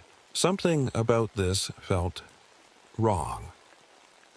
We hiked to the Cooper family's campsite as the sun dipped below the horizon. The early snowfall had blanketed the ground, muffling every sound except for the crunch of our boots. When we arrived, everything looked normal at first glance. Too normal. Their tent was still pitched, their gear neatly arranged, and there were no signs of struggle. It was as if they had simply evaporated into thin air. But then we started noticing strange details. There were footprints circling the campsite, long, thin footprints that didn't match any animal I'd ever seen. They didn't lead anywhere. They just looped around in chaotic patterns before disappearing entirely. Lisa found something near the fire pit, a child's drawing on a scrap of paper. It showed tall, thin figures with hollow eyes standing among the trees, watching. My chest tightened as I stared at it. I couldn't shake the feeling that we were being watched too. As night fell, the forest grew unnaturally silent. No rustling leaves, no chirping birds, just an oppressive stillness that made my skin crawl. Lisa tried to lighten the mood with nervous chatter, but her voice sounded small and fragile against the vast emptiness around us. I decided we needed to head back to the ranger station and regroup before continuing the search in daylight. But as we turned to leave, I heard it. A faint whisper carried on the cold breeze. It wasn't Lisa speaking. She had gone quiet, too. The whisper didn't sound like words. It was more like a feeling crawling up my spine. We hurried back to the station in silence, neither of us daring to speak about what we'd just experienced. But deep down, I knew this was only the beginning. The next morning, I woke up early, my head still spinning from the strange events of the night before. Lisa was already at the ranger station, sipping coffee and staring out the window into the misty forest. She didn't say much, but I could tell she was shaken. I didn't blame her.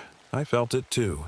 Something about Whispering Pines had changed overnight, like the forest itself was holding its breath. We decided to start by talking to some locals in town. Maybe someone had seen or heard something unusual. Sheriff Tom Erickson joined us, though. He didn't seem convinced this was anything more than a case of lost campers. People get turned around in these woods all the time, he said with a shrug. You'll find them soon enough. But as we spoke to people in town, a different picture started to emerge. Several older residents mentioned strange disappearances. Over the years, campers, hikers, even hunters who had vanished without a trace. Most of them chalked it up to accidents or animal attacks, but one name kept coming up: Marcus Redfeather. He was an elder from a nearby Native American community and knew the forest better than anyone.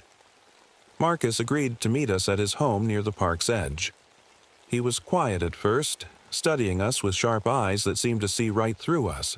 Finally, he spoke. "You're looking for answers," he said in a low voice, "but you won't like what you find." He told us about the legends of Whispering Pines, stories passed down for generations about beings called the Hollow Ones. According to Marcus, they weren't spirits or ghosts, but something far older and darker. They lived deep in the forest, feeding on those who wandered too close. "They don't kill," he said. "They hollow you out, take everything that makes you human and leave behind a shell." Lisa shifted uncomfortably in her chair, but I couldn't look away.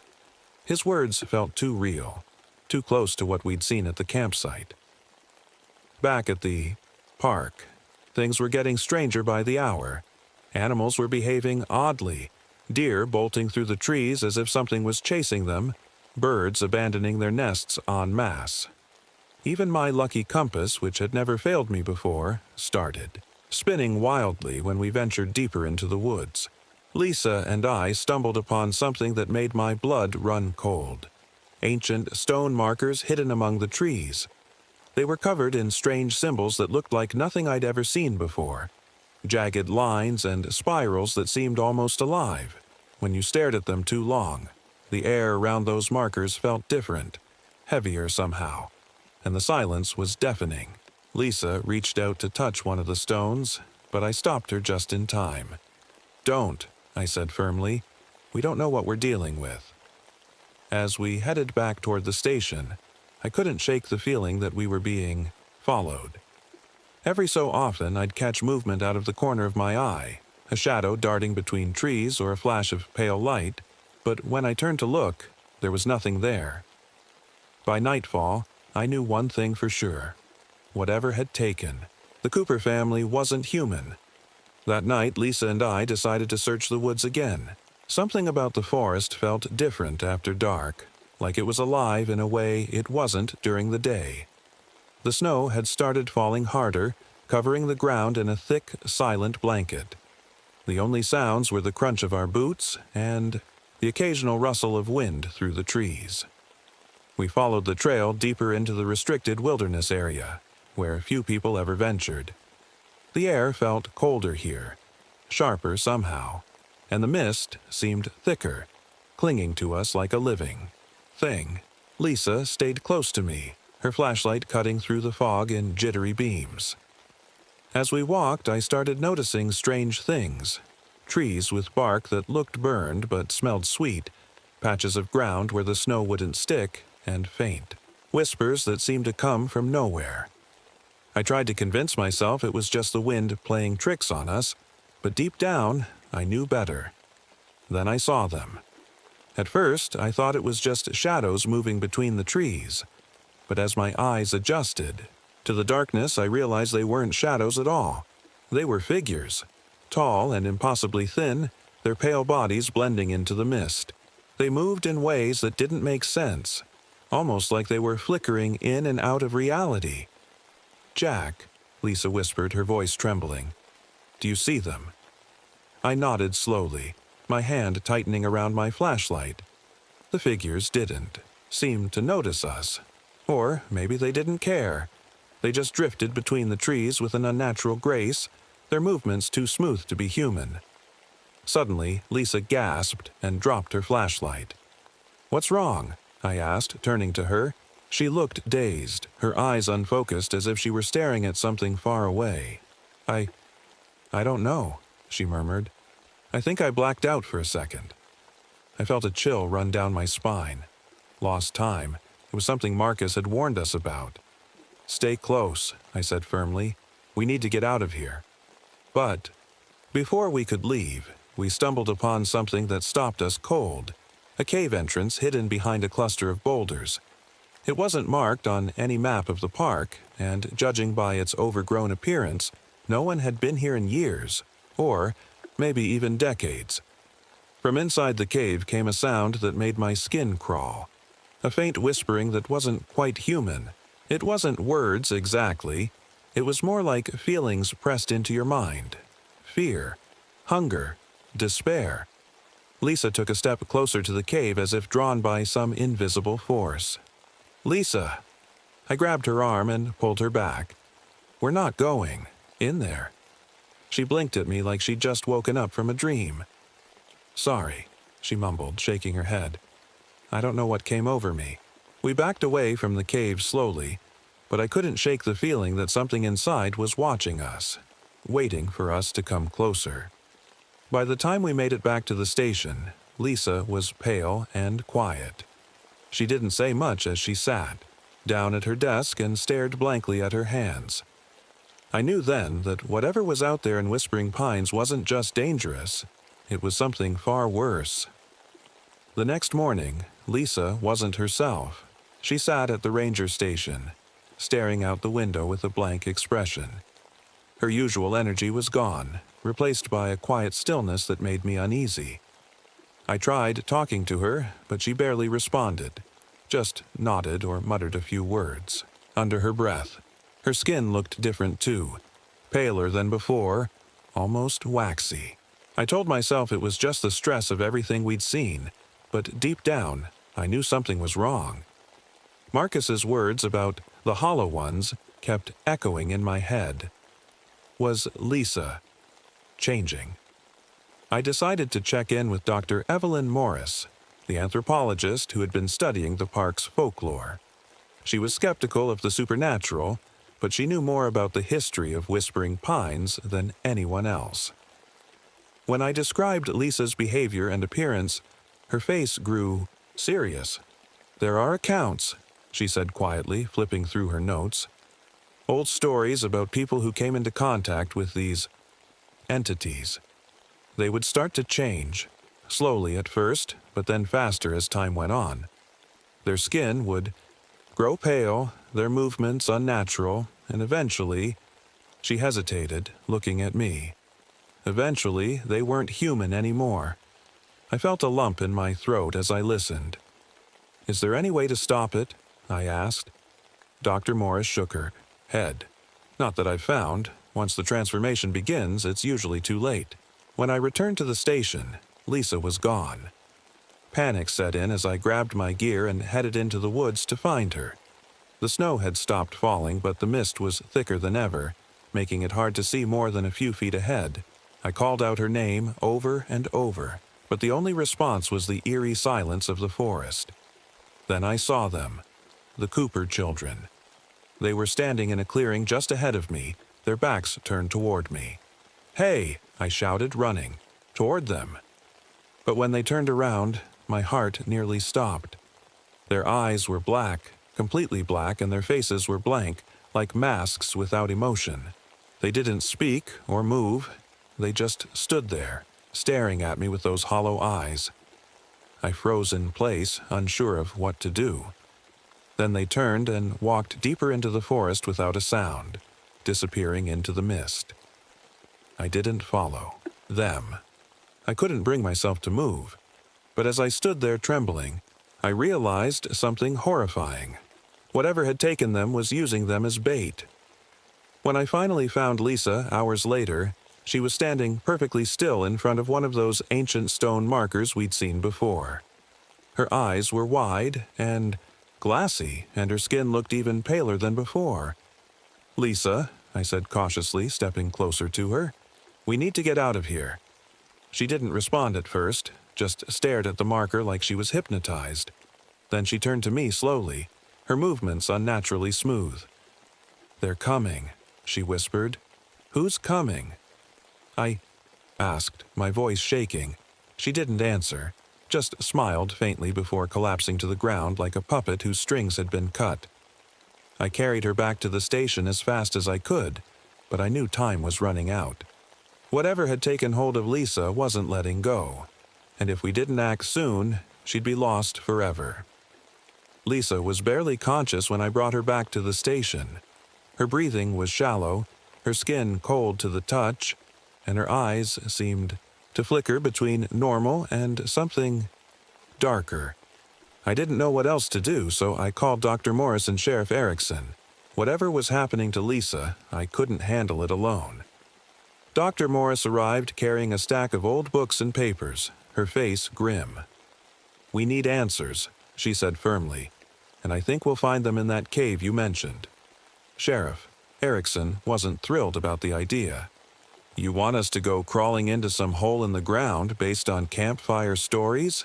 he scoffed. But when he saw Lisa lying on the couch, his expression changed. "Fine," he muttered, "but if this is some wild goose chase, I'm done." Marcus Redfeather joined us as we prepared to enter the cave.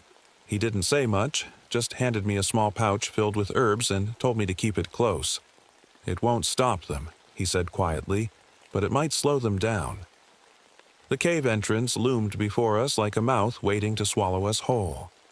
The whispering sounds were louder now, echoing faintly from deep within.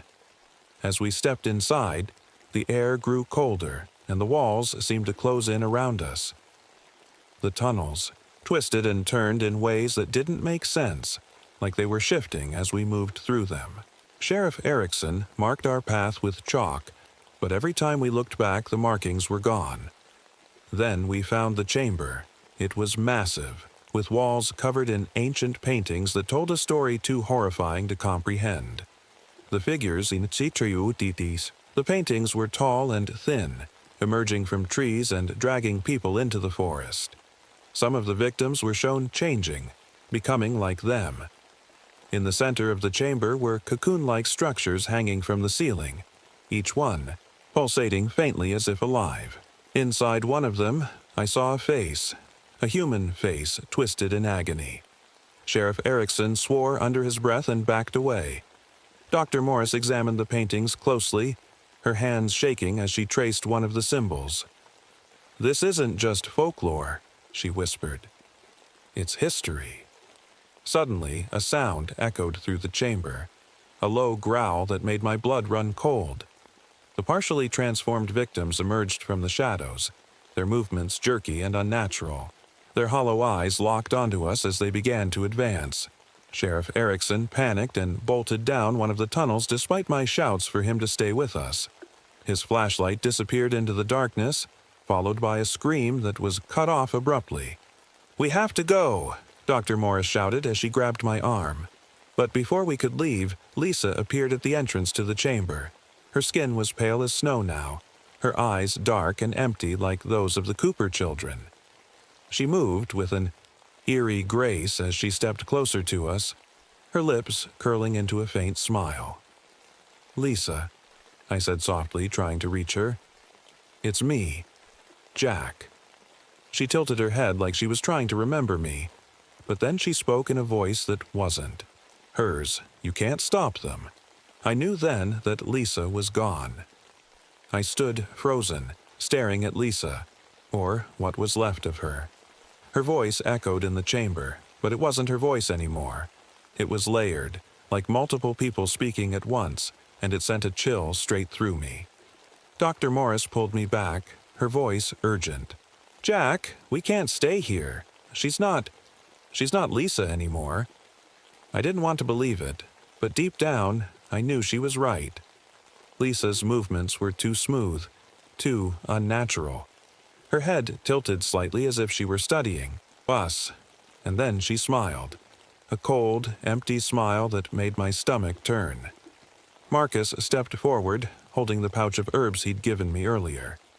He muttered something under his breath in a language I didn't understand, and threw the herbs onto the ground between us and Lisa.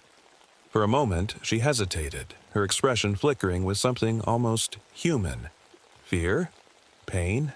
But then it was gone, and she stepped back into the shadows. Marcus turned to us, his face grim. "She's theirs now," he said quietly. "We have to leave." We hurried out of the chamber and back into the twisting tunnels. The whispers grew, louder as we moved, surrounding us like a living thing. The walls seemed to shift and close in around us, making it harder to find our way out. "Marcus," I said breathlessly as we ran, "what are these things? What do they want?" He didn't answer right away, his eyes scanning the tunnels for danger. Finally, he spoke. "They're not from here, not from this world. They're parasites.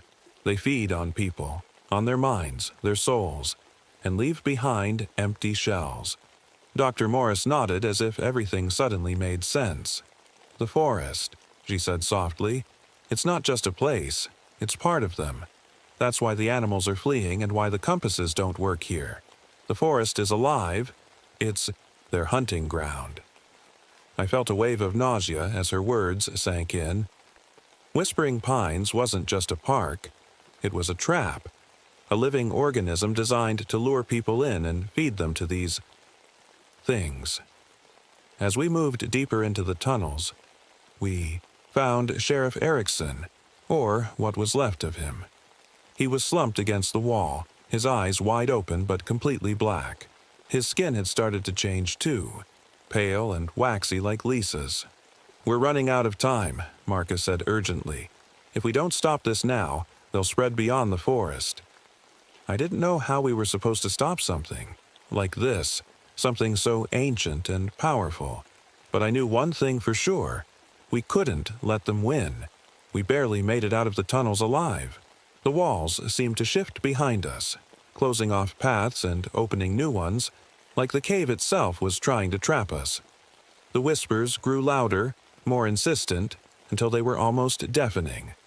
But somehow we found our way back to the surface. The forest was waiting for us. The moment we stepped outside, the air changed. It was heavier now, thick with a strange, sweet scent that made my stomach churn. The trees seemed taller, their branches twisting unnaturally toward us like skeletal hands. The mist was thicker than ever, swirling around our feet as if it had a mind of its own. Marcus stopped abruptly, his eyes scanning the forest. "They know we're here," he said quietly. Before I could ask what he meant, the ground beneath us began to tremble. The trees groaned and creaked as their roots tore free from the earth. One by one, they began to move, slowly at first, then faster, their massive trunks bending and twisting in ways that defied nature. "They're waking up," Dr. Morris whispered, her voice trembling. The trees weren't just trees anymore. They were part of whatever was controlling this forest. Their branches lashed out like whips, tearing through the mist as they reached for us.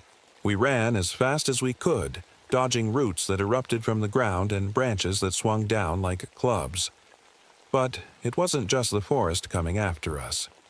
From the shadows emerged figures, dozens of them. They were the partially transformed, victims we'd seen in the cave. their hollow eyes glowing faintly in the darkness. They moved with jerky, unnatural motions, their pale skin glistening in the dim light, and leading them was Lisa. She stepped forward slowly, her movements smooth and deliberate. Her black eyes locked onto mine, and for a moment I thought I saw a flicker of recognition, like a part of her was still in there, fighting to get out. But then she smiled that cold, empty smile again, and I knew she was gone.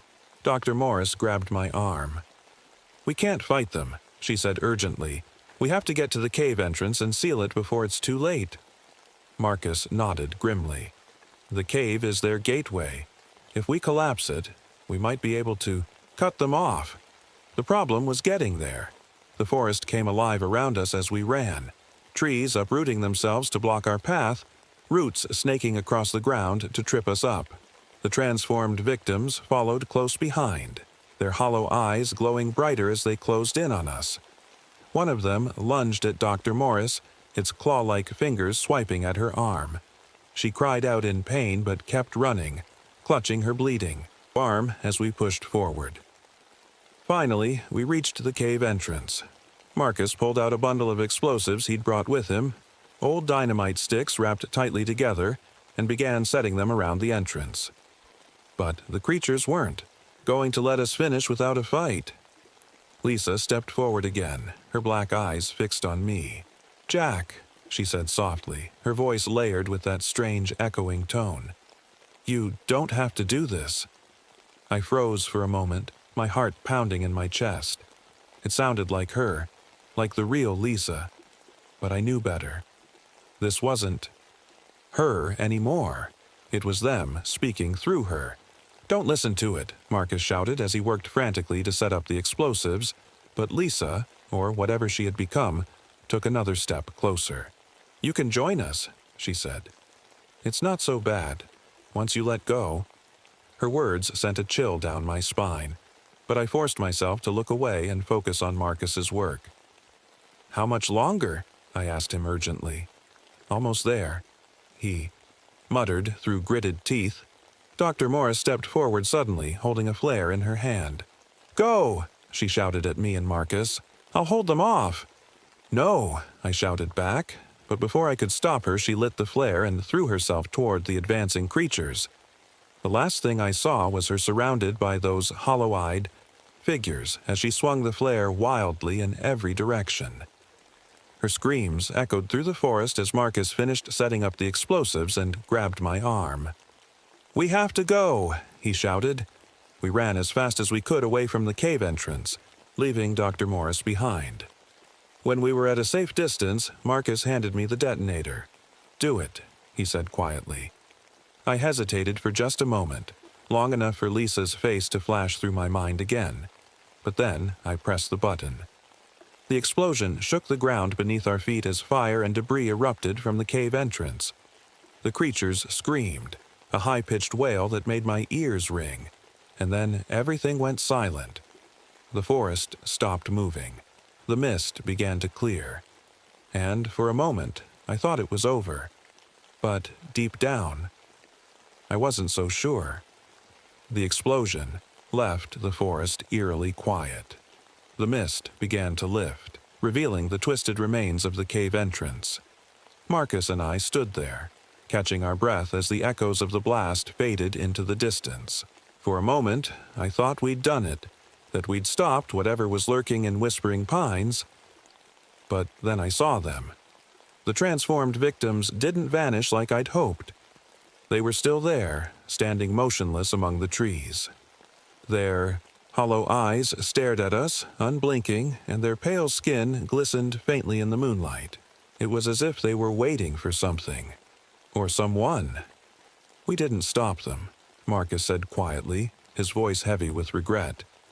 "We only slowed them down." I couldn't believe it. After everything we'd been through, after losing Lisa and Dr. Morris, it still wasn't over. The forest was alive, and whatever was controlling it wasn't going to let us go so easily. Marcus grabbed my arm and pulled me toward the ranger station.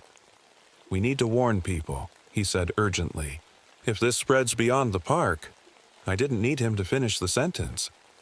If these things escaped Whispering Pines, there'd be no stopping them. As we ran through the forest, I started noticing subtle changes. The trees weren't moving anymore, but their branches seemed darker, almost charred. The ground was littered with strange seedlings, tiny plants that looked alien, their roots pulsing faintly like veins.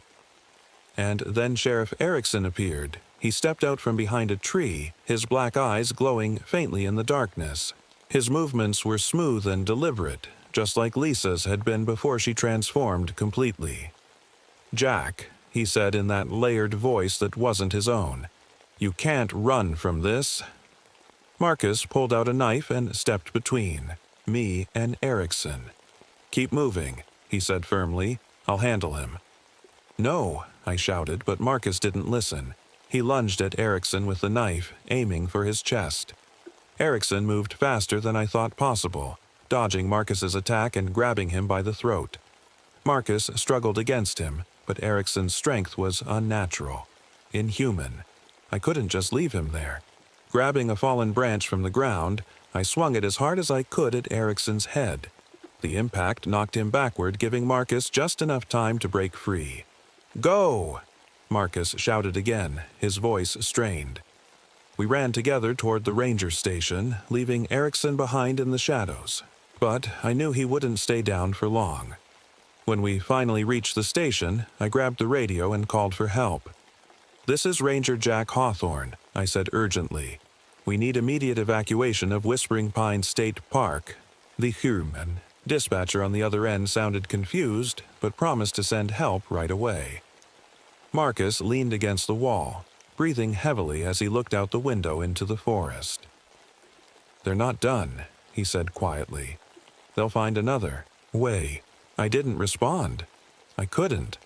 All I could do was hope that we'd bought enough time to stop them before it was too late. The ranger station felt like a fragile bubble of safety, but I knew it wouldn't last. Marcus sat by the window, clutching his knife, his eyes scanning the forest for movement. I was pacing, my heart racing as I tried to think of what to do next. The radio crackled occasionally, but there was no sign of help arriving anytime soon. And then the storm came. It started with a low rumble, like distant thunder, but it wasn't natural. The air grew heavy, charged with something that felt alive. The wind picked up, howling through the trees and shaking the windows of the station. The mist returned, thicker than before, swirling around the building like it was trying to get inside. "They're coming," Marcus said quietly. Before I could respond, the lights flickered and went out. The station was plunged into darkness, and all I could hear was the sound of the storm and the faint whispers that seemed to come from every direction. I grabbed my flashlight and turned it on, but the beam barely cut through the mist. Marcus lit a lantern, its warm glow casting eerie shadows across the room. And then I saw them.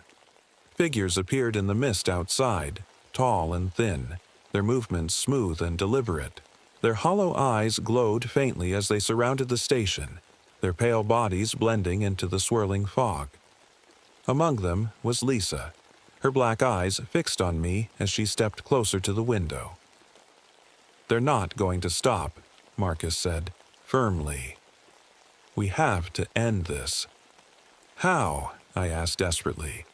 "We already collapsed the cave." Marcus hesitated for a moment before pulling out an old leather pouch from his jacket. "There's one more thing we can try," he said.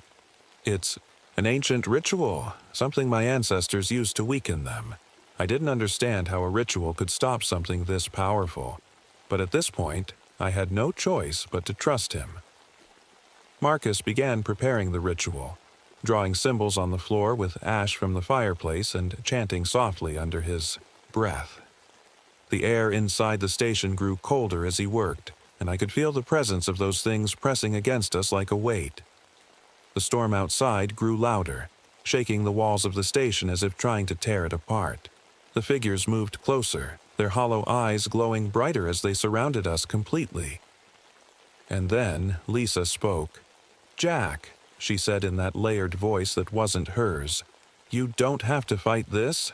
Her voice sent a chill down my spine. She sounded calm, almost kind, but I knew it was a lie. Whatever was speaking through her wasn't Lisa anymore. "They'll take you," Marcus said urgently as he continued chanting. "They'll use your memories, your pain, to break you." He was right.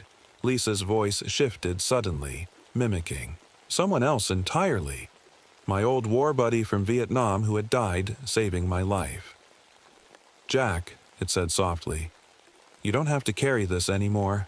I clenched my fists, forcing myself to focus on Marcus's chanting instead of the voices trying to break me.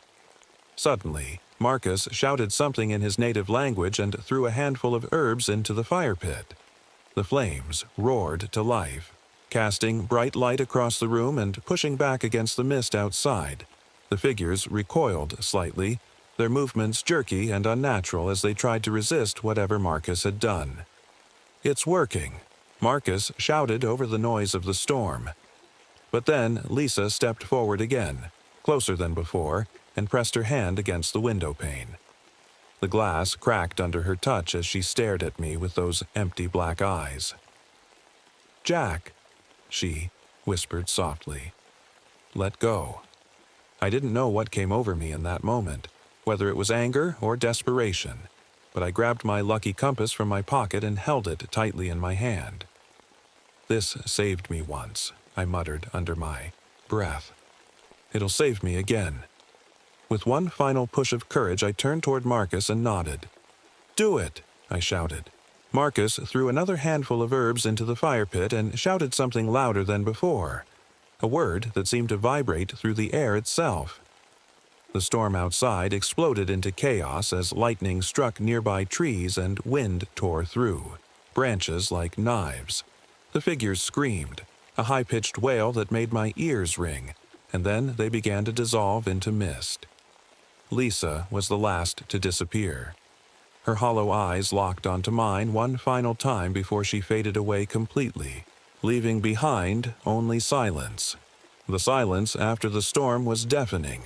The mist had cleared, and the forest stood still, as if holding its breath. Marcus and I stayed frozen for a moment, staring at the empty space where the figures had been. The warmth of the fire crackled softly behind us, but it felt distant, like it belonged to another world. "Did we stop them?" I asked, my voice barely above a whisper. Marcus didn't answer right away. He stared out the window, his face lined with exhaustion. Finally, he let out a long breath and said, "For now." Those two words hit me harder than I expected. For now. It wasn't over, not really. We'd closed the cave, performed the ritual, and driven them back, but I could feel it in my gut. They weren't gone. Not completely. We stepped outside into the cold night air. The forest looked different. The trees were still standing, but they seemed quieter somehow, like they were watching us. The ground was littered with strange seedlings, tiny plants that pulsed faintly with an otherworldly glow. Marcus knelt down and picked up one of the seedlings, turning it over in his hand. "They'll try again," he said softly, "one way or another." I didn't know what to say to that.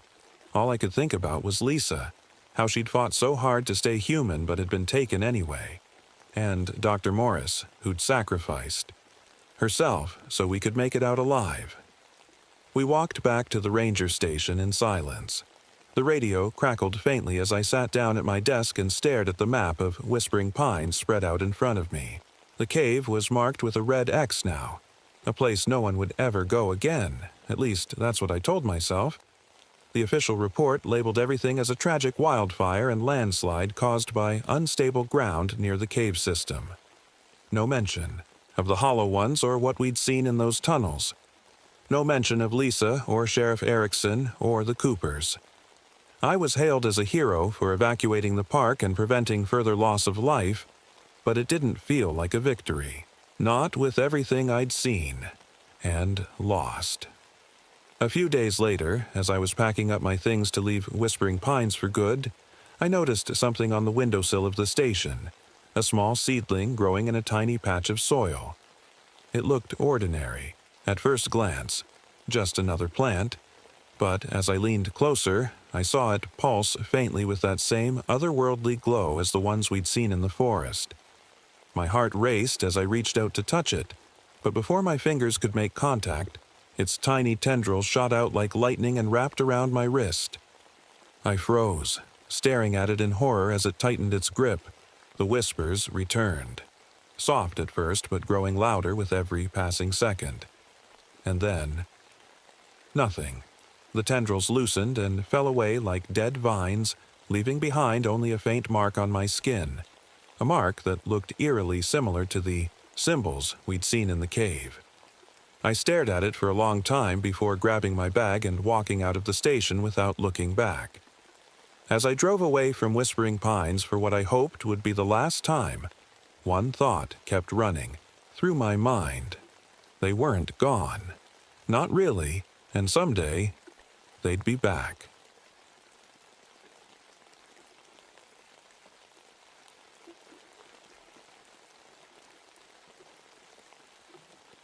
My name is Sarah Reynolds. I'm a wildlife biologist, and for the past few weeks I've been stationed in Pinewood Valley National Park in the Colorado Rockies. It's a remote wilderness area, thick with forests and steep mountain terrain. Winter here is brutal.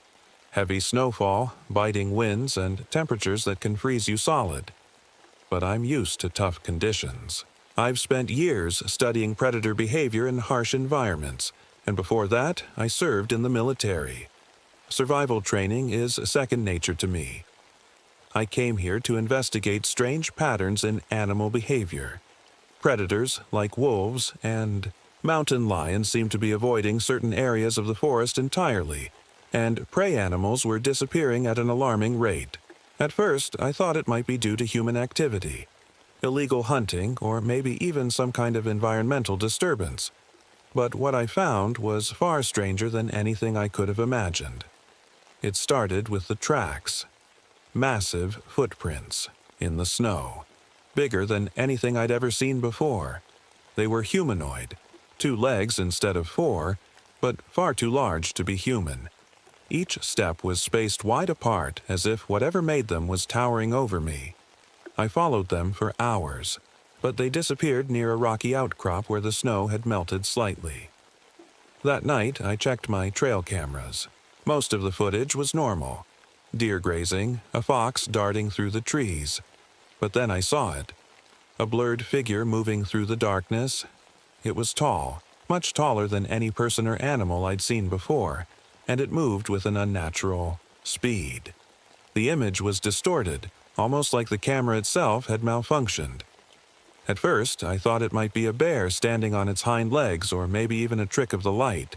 But deep down, I knew something wasn't right. My equipment started acting up shortly after that. Batteries draining faster than usual, cameras shutting off randomly. It felt like something didn't want me to see what was out there. The next morning, I ventured deeper into the forest to set up new cameras and investigate further. That's when I found them. The mutilated remains of a deer. Its body was torn apart in a way that didn't make sense. The wounds weren't consistent with any predator I knew of. They were too precise, almost ritualistic. I couldn't shake the feeling that I was being watched. The forest was unnaturally quiet. No birds chirping, no rustling leaves, and every now and then, I thought I saw movement out of the corner of my eye. But when I turned to look, there was nothing there. Later that day, I met Joseph Redbird Collins, one of the park rangers assigned to this area. He's from one of the local indigenous tribes and knows these mountains better than anyone else. When I told him about the tracks and the mutilated deer, he didn't seem surprised. "You've seen them," he said quietly. "Seen what?" I asked. "The hunters," he replied. "They come out during the darkest nights of winter." I laughed nervously, thinking he was joking or trying to scare me, but his expression didn't change. He told me about tribal legends, stories passed down for generations about creatures that stalk these mountains during the hunger moon, when food is scarce and desperation sets in. I didn't believe him at first. Legends are just stories, right? But as the days went on and more strange things happened, more tracks appearing near my cabin, more animals disappearing, I started to wonder if there might be some truth to what he said. And then came the night when everything changed. The next few days felt heavier, like the forest itself was holding its breath. I couldn't shake the unease that had settled over me. Every time I stepped outside, I felt like I was being watched, though I could never see anything. Even the animals seemed to sense it. There were fewer tracks, fewer signs of life. It was like the whole valley was retreating into silence. I decided to talk to Redbird again. If anyone could help me make sense of this, it was him. We met at his ranger station, a small wooden building tucked away in the trees. He greeted me with a nod, but didn't say much at first. When I showed him the photos of the tracks and the blurred figure from my camera, he leaned back in his chair and sighed. "These mountains have secrets," he said, his voice low and steady. "Things people don't talk about because they don't want to believe they're real." I asked him what he meant, and he told me more about the legends of the Hunters. According to his tribe's stories, they weren't animals or humans, but something in between, shapeshifters that could take on different forms. They were said to be intelligent, cunning, and dangerous, especially during the winter months when food was scarce. "They don't just hunt for survival," Redbird said. "They hunt for sport." I wanted to dismiss it as folklore, but something about the way he spoke made me hesitate. He wasn't trying to scare me. He genuinely believed what he was saying. And after everything I'd seen, the tracks, the mutilated deer, the strange behavior of my equipment, I wasn't sure I could argue with him. Later that day, Dr. Kurt Wilson arrived at my cabin. He was sent by the government to evaluate my research and make sure everything was scientifically sound. Kurt was older than me, in his 50s, with a sharp mind and a skeptical attitude. He didn't believe in myths or legends. Everything had to have a logical explanation. When I showed him my findings, he barely glanced at them before dismissing them as hoaxes or misidentifications. "Probably just a bear," he said when I mentioned the tracks. "Or someone playing tricks on you." I tried to explain that no bear could leave tracks like that or mutilate an animal in such a precise way, but he wasn't interested. He insisted on coming with me into the forest to prove there was nothing unusual going on. The weather took a turn for the worse that evening. A heavy snowstorm rolled in, cutting off most of our communication with the outside world. My cabin felt smaller than ever as the wind howled outside and snow piled up against the windows. Kurt sat by the fire flipping through my notes with an air of boredom. "You're chasing shadows," he said at one point. "There's nothing out there but wildlife." I didn't respond. Instead, I stared out the window into the darkness beyond. Somewhere out there were answers. Answers I wasn't sure I wanted to find. The storm didn't let up. By the next night, we were completely cut off. No phone signal, no way to radio for help. The snow was so thick it swallowed the world outside, leaving us trapped in a bubble of silence. Kurt, still convinced I was chasing ghosts, decided he wanted to go out and see for himself. I wasn't thrilled about the idea, but I couldn't let him wander off alone. We geared up and headed into the forest, our flashlights cutting narrow beams through the swirling snow. The cold bit into my skin, even through layers of clothing, but I ignored it. My focus was on the tracks, those massive footprints I'd seen before. If they were still there, maybe Kurt would finally believe me. It didn't take long to find them. They were fresh, leading away from the cabin and deeper into the woods. Kurt stopped when he saw them, his flashlight hovering over one of the prints. "Big bear," he muttered, though his voice lacked confidence. I didn't reply. Instead, I pointed out how the tracks were spaced, far too wide for any bear, and how they seemed to move in a straight line, like something walking upright. Kurt frowned but didn't argue. We followed the trail for what felt like hours, though it was probably less than one. The deeper we went, the quieter it became. The wind seemed to die down, and even the crunch of our boots on the snow felt muffled. It was like the forest itself was holding its breath. Then we saw it. At first, it was just a shadow, a tall figure moving between the trees ahead of us. My heart stopped as I froze in place, gripping my flashlight tightly. Kurt whispered something I couldn't hear, his voice barely audible over the pounding in my ears. The figure stepped closer, just enough for me to make out its shape. It wasn't human, at least not entirely. It stood on two legs but was covered in dark fur, its arms long and clawed. Its head was wolf-like with glowing eyes that seemed to pierce through the darkness. It stared at us for a moment before disappearing into the trees with an unnatural speed. Kurt swore under his breath and stumbled backward. "What? What was that?" he stammered. I didn't have an answer. My mind raced as I tried to process what I'd just seen. It wasn't a bear or a mountain lion. It wasn't anything I'd ever encountered before. We turned back toward the cabin, moving as quickly as we could without breaking into a full sprint. Every few steps I glanced over my shoulder, half expecting to see those glowing eyes again. But the forest remained empty, or at least it looked that way.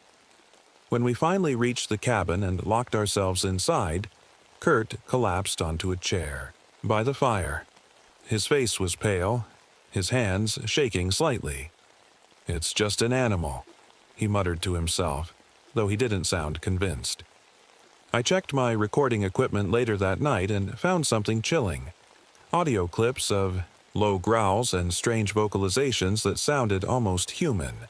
The creature had been close, closer than I'd realized, and it had been watching us. For the first time since arriving here, I felt genuinely afraid. The next morning, the storm showed no signs of letting up. The snow was piled high against the cabin, and the wind rattled the windows like it was trying to get inside. Kurt barely spoke. He just sat by the fire staring into the flames. I could tell he was shaken by what we'd seen, even if he refused to admit it. I was reviewing my equipment, trying to make sense of the audio recordings, when I heard a knock at the door. It startled me. I wasn't expecting anyone, especially not in weather like this. Kurt looked up, his face tense. I opened the door, to find a family standing on the porch, shivering and covered in snow. There were 4 of them, a man and woman in their 40s, their teenage son, and a small dog that was barking nervously. The man introduced himself as Mr. Daniels and explained that their car had broken down on the road nearby. They'd been trying to make it to a lodge but got lost in the storm. "Can we stay here until it clears up?" he asked, his voice tight, with worry. I couldn't say no. The cabin wasn't big, but it was warm and safe, or at least safer than being out in the storm. I helped them inside and gave them blankets while Kurt muttered something about bad timing. The dog, a small terrier named Max, immediately started pacing around the cabin. He sniffed at the corners and growled at the windows, his ears pinned back. I tried to calm him down, but he refused to settle. It was like he could sense something we couldn't.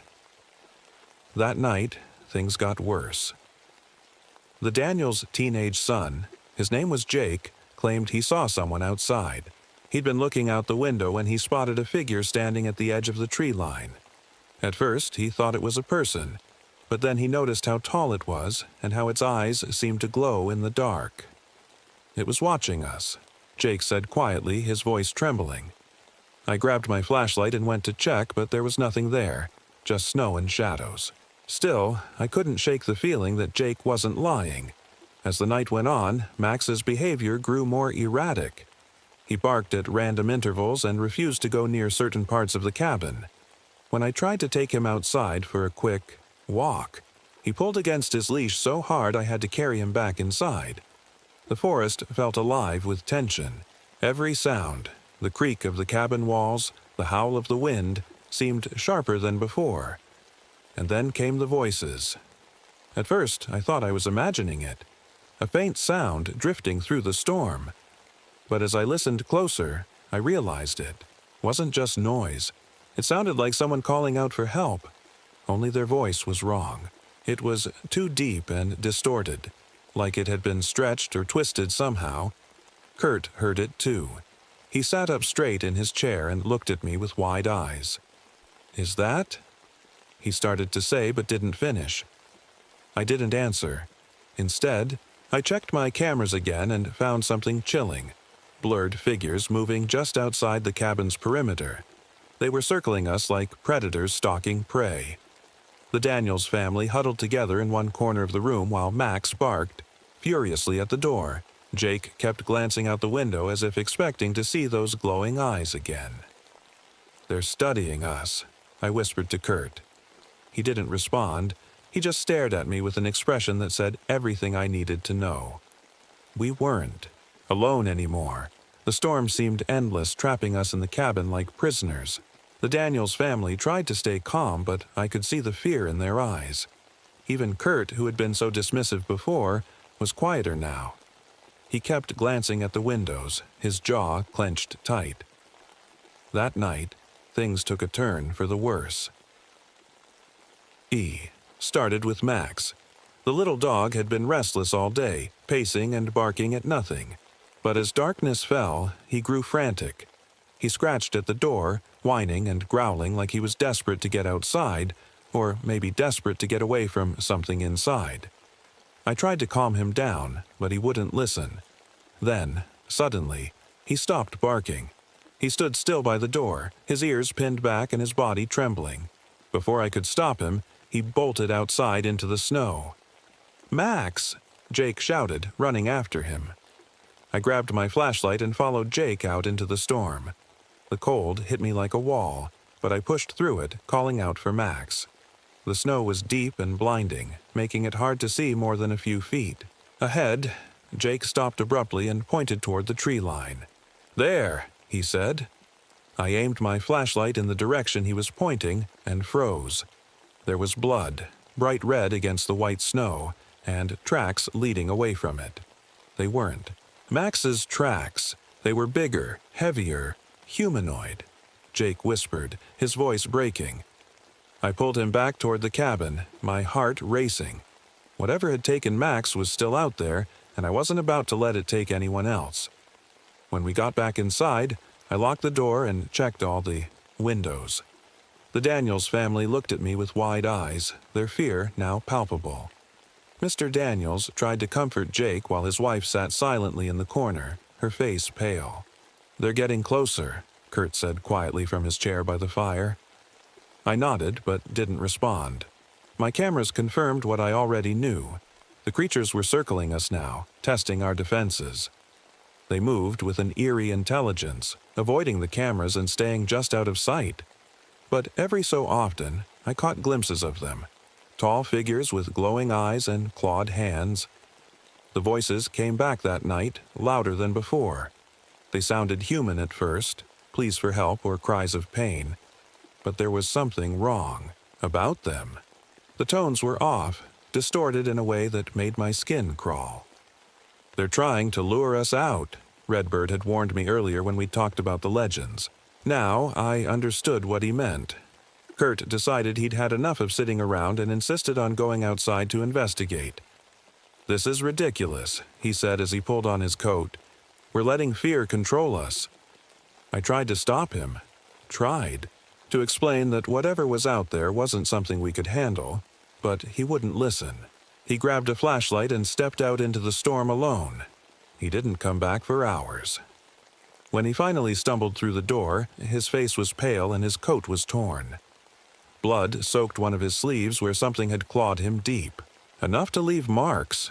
It's not human," he muttered as he collapsed into a chair. I cleaned his wound as best I could while he described what happened. He'd seen one of the creatures up close. A towering figure with fur-covered limbs and glowing eyes that seemed to burn into him. It had attacked him without hesitation, but retreated when he shined his flashlight directly into its face. "They don't like light," Kurt said weakly. That gave me an idea, a desperate one. But it might be our only chance of survival. Kurt's injury made everything feel more real, more urgent. Whatever was out there wasn't just watching us anymore. It was testing us, pushing closer, and now it had drawn blood. I couldn't stop replaying his words in my head. "They don't like light." It wasn't much to go on, but it was something. That night, Redbird arrived at the cabin. I hadn't expected him. No one should have been traveling in the storm. But there he was, standing on the porch with snow clinging to his coat. He stepped inside without a word, his face grim. "I brought something," he said, pulling a worn leather book from his bag. It looked old, the pages yellowed and brittle. "These are records from my tribe, stories about the hunters." The room fell silent as he opened the book and began flipping through the pages. The Daniels family huddled together in the corner, while Kurt leaned forward, his injured arm resting on the table. Even Jake stopped fidgeting long enough to listen. Redbird pointed to a drawing, a crude sketch of a tall, wolf-like figure standing on two legs. Around it were symbols I didn't recognize but felt oddly familiar. "These creatures come during the hunger moon," he explained, "when winter is at its worst and food is scarce. They hunt not just for survival, but for power, for dominance over the land." He went on to describe how they weren't fully animal or human, but something in between. Shapeshifters that could move between forms. According to the legends, they were vulnerable to light, especially certain frequencies that disrupted their ability to maintain their shape. "They fear fire," Redbird said, "and they fear light that burns brighter than their own."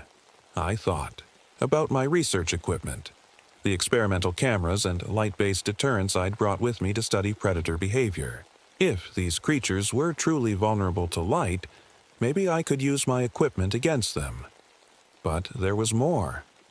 Redbird showed us another page in the book, a list of dates spanning decades. Each date marked a year when attacks had occurred. In Pinewood Valley, the pattern was clear. Every 30 years, during the darkest nights of winter, the hunters returned.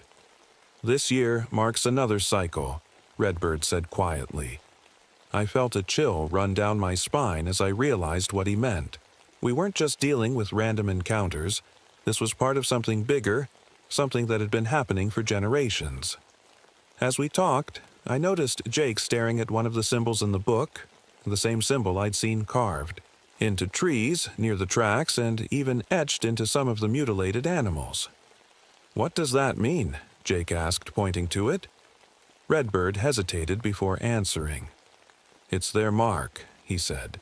"A warning and a claim." I didn't know what scared me more.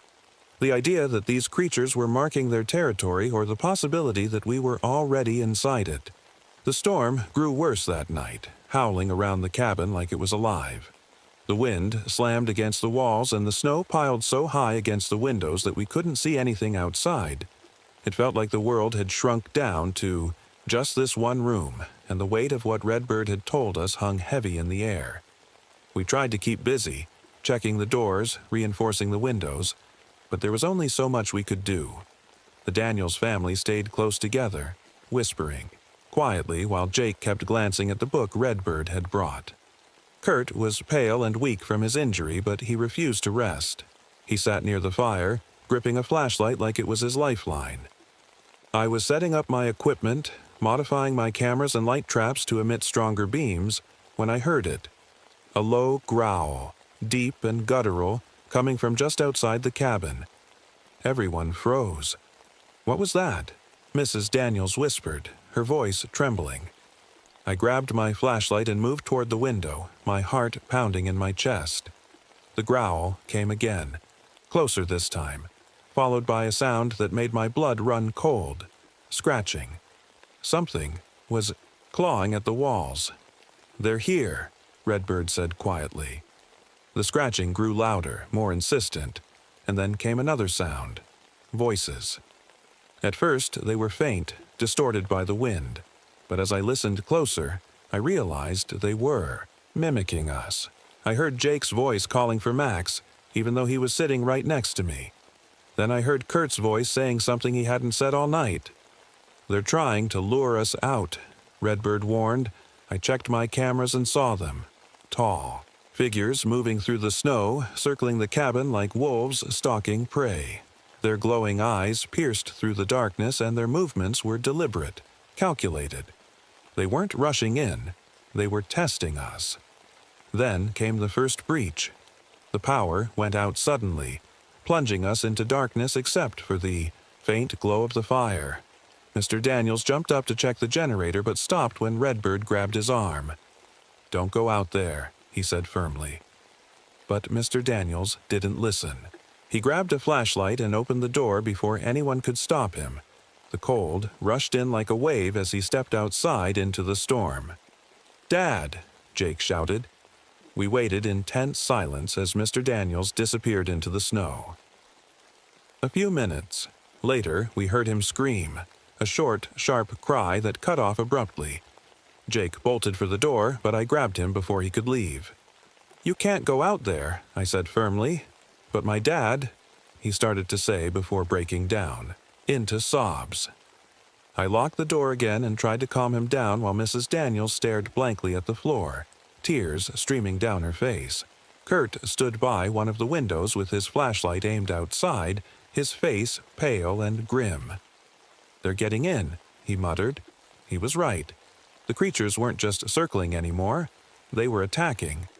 We heard more scratching at the walls and saw claws tearing at the edges of one of the windows. Redbird grabbed a piece of wood from near the fire and began chanting softly under his breath. A ritual meant to ward off evil spirits. I focused on my equipment, praying that my modified light traps would work. If these creatures truly feared light, it might be our only chance of survival. The next breach came faster than I expected, a loud crash as one of the windows shattered completely. Snow poured into the room along with a clawed hand that reached inside, grabbing blindly for anything it could find. Kurt swung his flashlight toward it, and for a moment it recoiled as if burned by the beam of light. "They don't like it," Kurt shouted. I turned on one of my modified cameras, flooding part of the room with an intense beam of light. The creature outside screamed, a horrible sound that echoed through the forest and disappeared into the snow. But there were more of them. The cabin was falling apart. The shattered window let the icy wind whip through the room, and the sound of claws scraping against wood was relentless. We were surrounded, and it was clear the creatures weren't going to stop until they got inside. Every second felt like an eternity. I knew we couldn't hold out much longer. The barricades wouldn't last, and the creatures were getting bolder with every attack. If we didn't come up with a plan, we wouldn't survive the night. "They fear the light," I said, my voice steady despite the chaos around us. "It's our only chance." Kurt nodded weakly from his chair, clutching his flashlight like it was a weapon. Redbird continued his quiet chanting, his voice calm but firm. The Daniels family looked at me with desperation in their eyes, waiting for me to tell them what to do. I explained my idea quickly. I would modify my remaining equipment to emit stronger beams of light powerful enough to disrupt the creature's form. Redbird would perform a ritual to protect us while we set traps around the cabin to slow them down. It wasn't a perfect plan, but it was all we had. "We need to work together," I said firmly. "If we stick to the plan, we can make it through this." Everyone nodded, even Jake, who wiped his tears and stood up with determination in his eyes. We moved fast. I worked on my equipment while Kurt and Jake set up noise traps near the doors and windows, pots and pans tied together to create a racket if anything tried to break in. Redbird spread ash from the fireplace around the cabin's perimeter, muttering prayers under his breath as he worked. Mrs. Daniels helped me connect wires and batteries, her hands trembling but steady enough to get the job done. The creatures didn't wait for us to finish. As I adjusted one of my cameras, I heard another loud crash. A second window shattered, followed by snarling that sent chills down my spine. Jake screamed as a clawed hand reached inside, grabbing for him. Kurt swung his flashlight toward it again, and the creature recoiled with another horrible scream. "They're getting smarter," Redbird said grimly.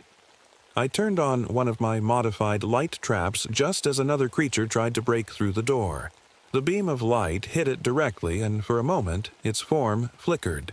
Its fur melted away, revealing something almost human beneath before it disappeared into the snow. "It's working," I shouted. but there were too many of them. The noise. Traps slowed them down, and Redbird's ritual seemed to keep them at bay for a while, but they kept coming, clawing at the walls, breaking through every weak point they could find. My equipment was running low on power, and I knew we couldn't keep this up much longer. "We have to leave," Kurt said suddenly. "We can't stay here." "How?" Mrs. Daniels asked desperately. "The storm. There's an emergency vehicle at the ranger station," Redbird said. "If we can make it there." His voice trailed off as another crash shook the cabin. The door splintered slightly under the weight of something massive. It wasn't safe here anymore. We had no choice but to try. We didn't have much time to think. The creatures were breaking through the cabin's defenses, and the walls wouldn't hold for much longer. Redbird's mention of the emergency vehicle at the ranger station gave us a sliver of hope, but getting there meant heading straight into the storm and into the creatures' territory. "We'll use the light traps to keep them back," I said, trying to sound confident. "Stick together no matter what happens. If we make it to the ranger station, we'll have a chance."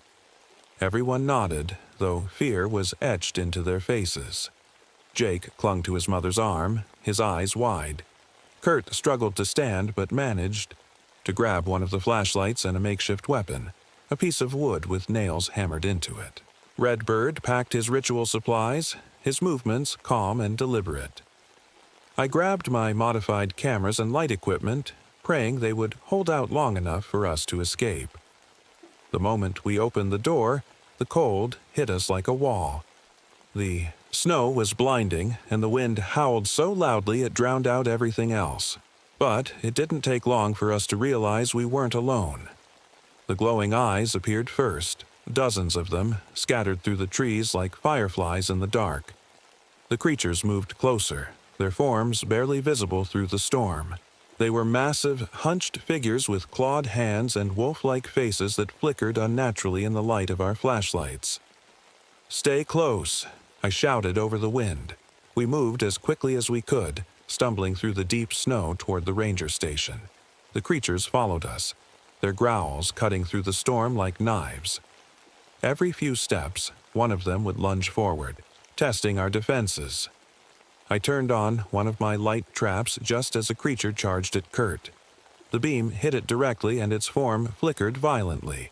Its fur melted away for a moment, revealing something pale and human-like beneath before it. Retreated with a scream. "They don't like it!" Kurt shouted again, swinging his flashlight wildly. Redbird chanted softly as he walked beside me, his voice steady despite the chaos around us. He threw handfuls of ash into the snow, creating small barriers that seemed to slow the creatures down. But they kept coming, circling us like predators waiting for their moment. We were halfway to the ranger station when one of them broke through our defenses completely. It lunged at Mr. Daniels from the side, its claws catching him before he could react. He screamed as it dragged him into the snow, disappearing into the darkness before anyone could stop it. "Dad!" Jake shouted, trying to run after him. I grabbed Jake and pulled him back toward the group. "We can't go after him," I said firmly. "We have to keep moving." Mrs. Daniels sobbed quietly as she stumbled forward, her face pale and frozen with shock. Jake cried silently beside her but kept walking. The creatures grew bolder as we neared the station. They moved faster now, darting between trees and lunging at us from every direction. My equipment was running low on power. The light traps flickered weakly with each attack, and I knew we couldn't keep this up much longer. Then came the worst moment of all. One of the creatures lunged at Kurt from behind, knocking him to the ground before he could react. He swung his flashlight at it desperately but couldn't get away fast enough. "Go!" he shouted as he fought back with everything he had. "Don't stop, just go." I hesitated for half a second before Redbird grabbed my arm and pulled me forward. "We can't save him," he said firmly. Kurt's screams echoed behind us as we ran toward the ranger station. We didn't stop running. The ranger station was just ahead, its outline barely visible through the swirling snow. My lungs burned from the cold and my legs felt like they could give out at any moment, but I forced myself to keep moving. Redbird stayed close to me, his chanting now a whisper, while Mrs. Daniels and Jake stumbled behind us, their faces pale and frozen with fear. The creatures were relentless. I could hear them snarling and growling behind us, their glowing eyes, cutting through the darkness like fire. Every few seconds, one of them would lunge forward, testing our defenses again. My light traps were flickering weakly now, their power almost completely drained. "Just a little further," I shouted, though my voice was barely audible over the wind. We reached the ranger station moments later, crashing through the door and slamming it shut behind us. Redbird shoved a heavy shelf against the door while I turned on every flashlight and piece of equipment I had left, flooding the room with light. The creatures didn't follow us inside immediately. They circled the building instead, their growls echoing through the storm. I could see their shadows moving past the windows, clawed hands scraping against the glass. "They're waiting," Redbird said quietly. Mrs. Daniels collapsed onto a chair, holding Jake tightly as he cried into her shoulder. I checked my equipment again, but most of it was dead. Only one light trap was still working, and even that wouldn't last much longer. "We can't stay here," I said. "They'll get in eventually." Redbird nodded but didn't say anything. He looked tired, more tired than I'd ever seen him, but his expression was calm. Then we heard it. Engines roaring in the distance. I ran to the window and saw them. Military vehicles cutting through the snow, headlights piercing through the darkness like beacons of hope. Soldiers poured out of the trucks moments later, armed with weapons I didn't recognize. They moved quickly and efficiently, surrounding the station and opening fire on the creatures without hesitation. The creatures screamed as they were hit. Horrible. Sounds that made my skin crawl, but they didn't retreat immediately. They fought back with terrifying speed and strength, lunging at the soldiers and tearing through their ranks like wolves attacking prey. It was chaos outside, gunfire mixed, with snarls and screams, but after what felt like hours, it was over. The creatures retreated into the forest one by one until only silence remained. One of the soldiers entered the station moments later, his face hidden behind a mask. He looked at me briefly before speaking in a low voice. "You shouldn't be here," he said firmly. I tried to ask him what was going on, what those creatures were, but he ignored my questions. Instead, he confiscated my equipment and told us we'd be escorted out of the park immediately. The official report later listed everything as animal attacks caused by severe winter conditions. My research was dismissed as inconclusive, due to equipment malfunction. But I knew better. As we left Pinewood Valley that night, I couldn't stop thinking about what Redbird had said. The stories about the hunters returning every 30 years during the darkest nights of winter. Similar events had been documented before, but buried under layers of cover-ups and denials. When I got home weeks later, I noticed something strange. A small mark on my arm near my wrist. A symbol that matched one of those in Redbird's book. It wasn't there before. I don't know what it means or why it appeared. But deep down, I know this isn't over.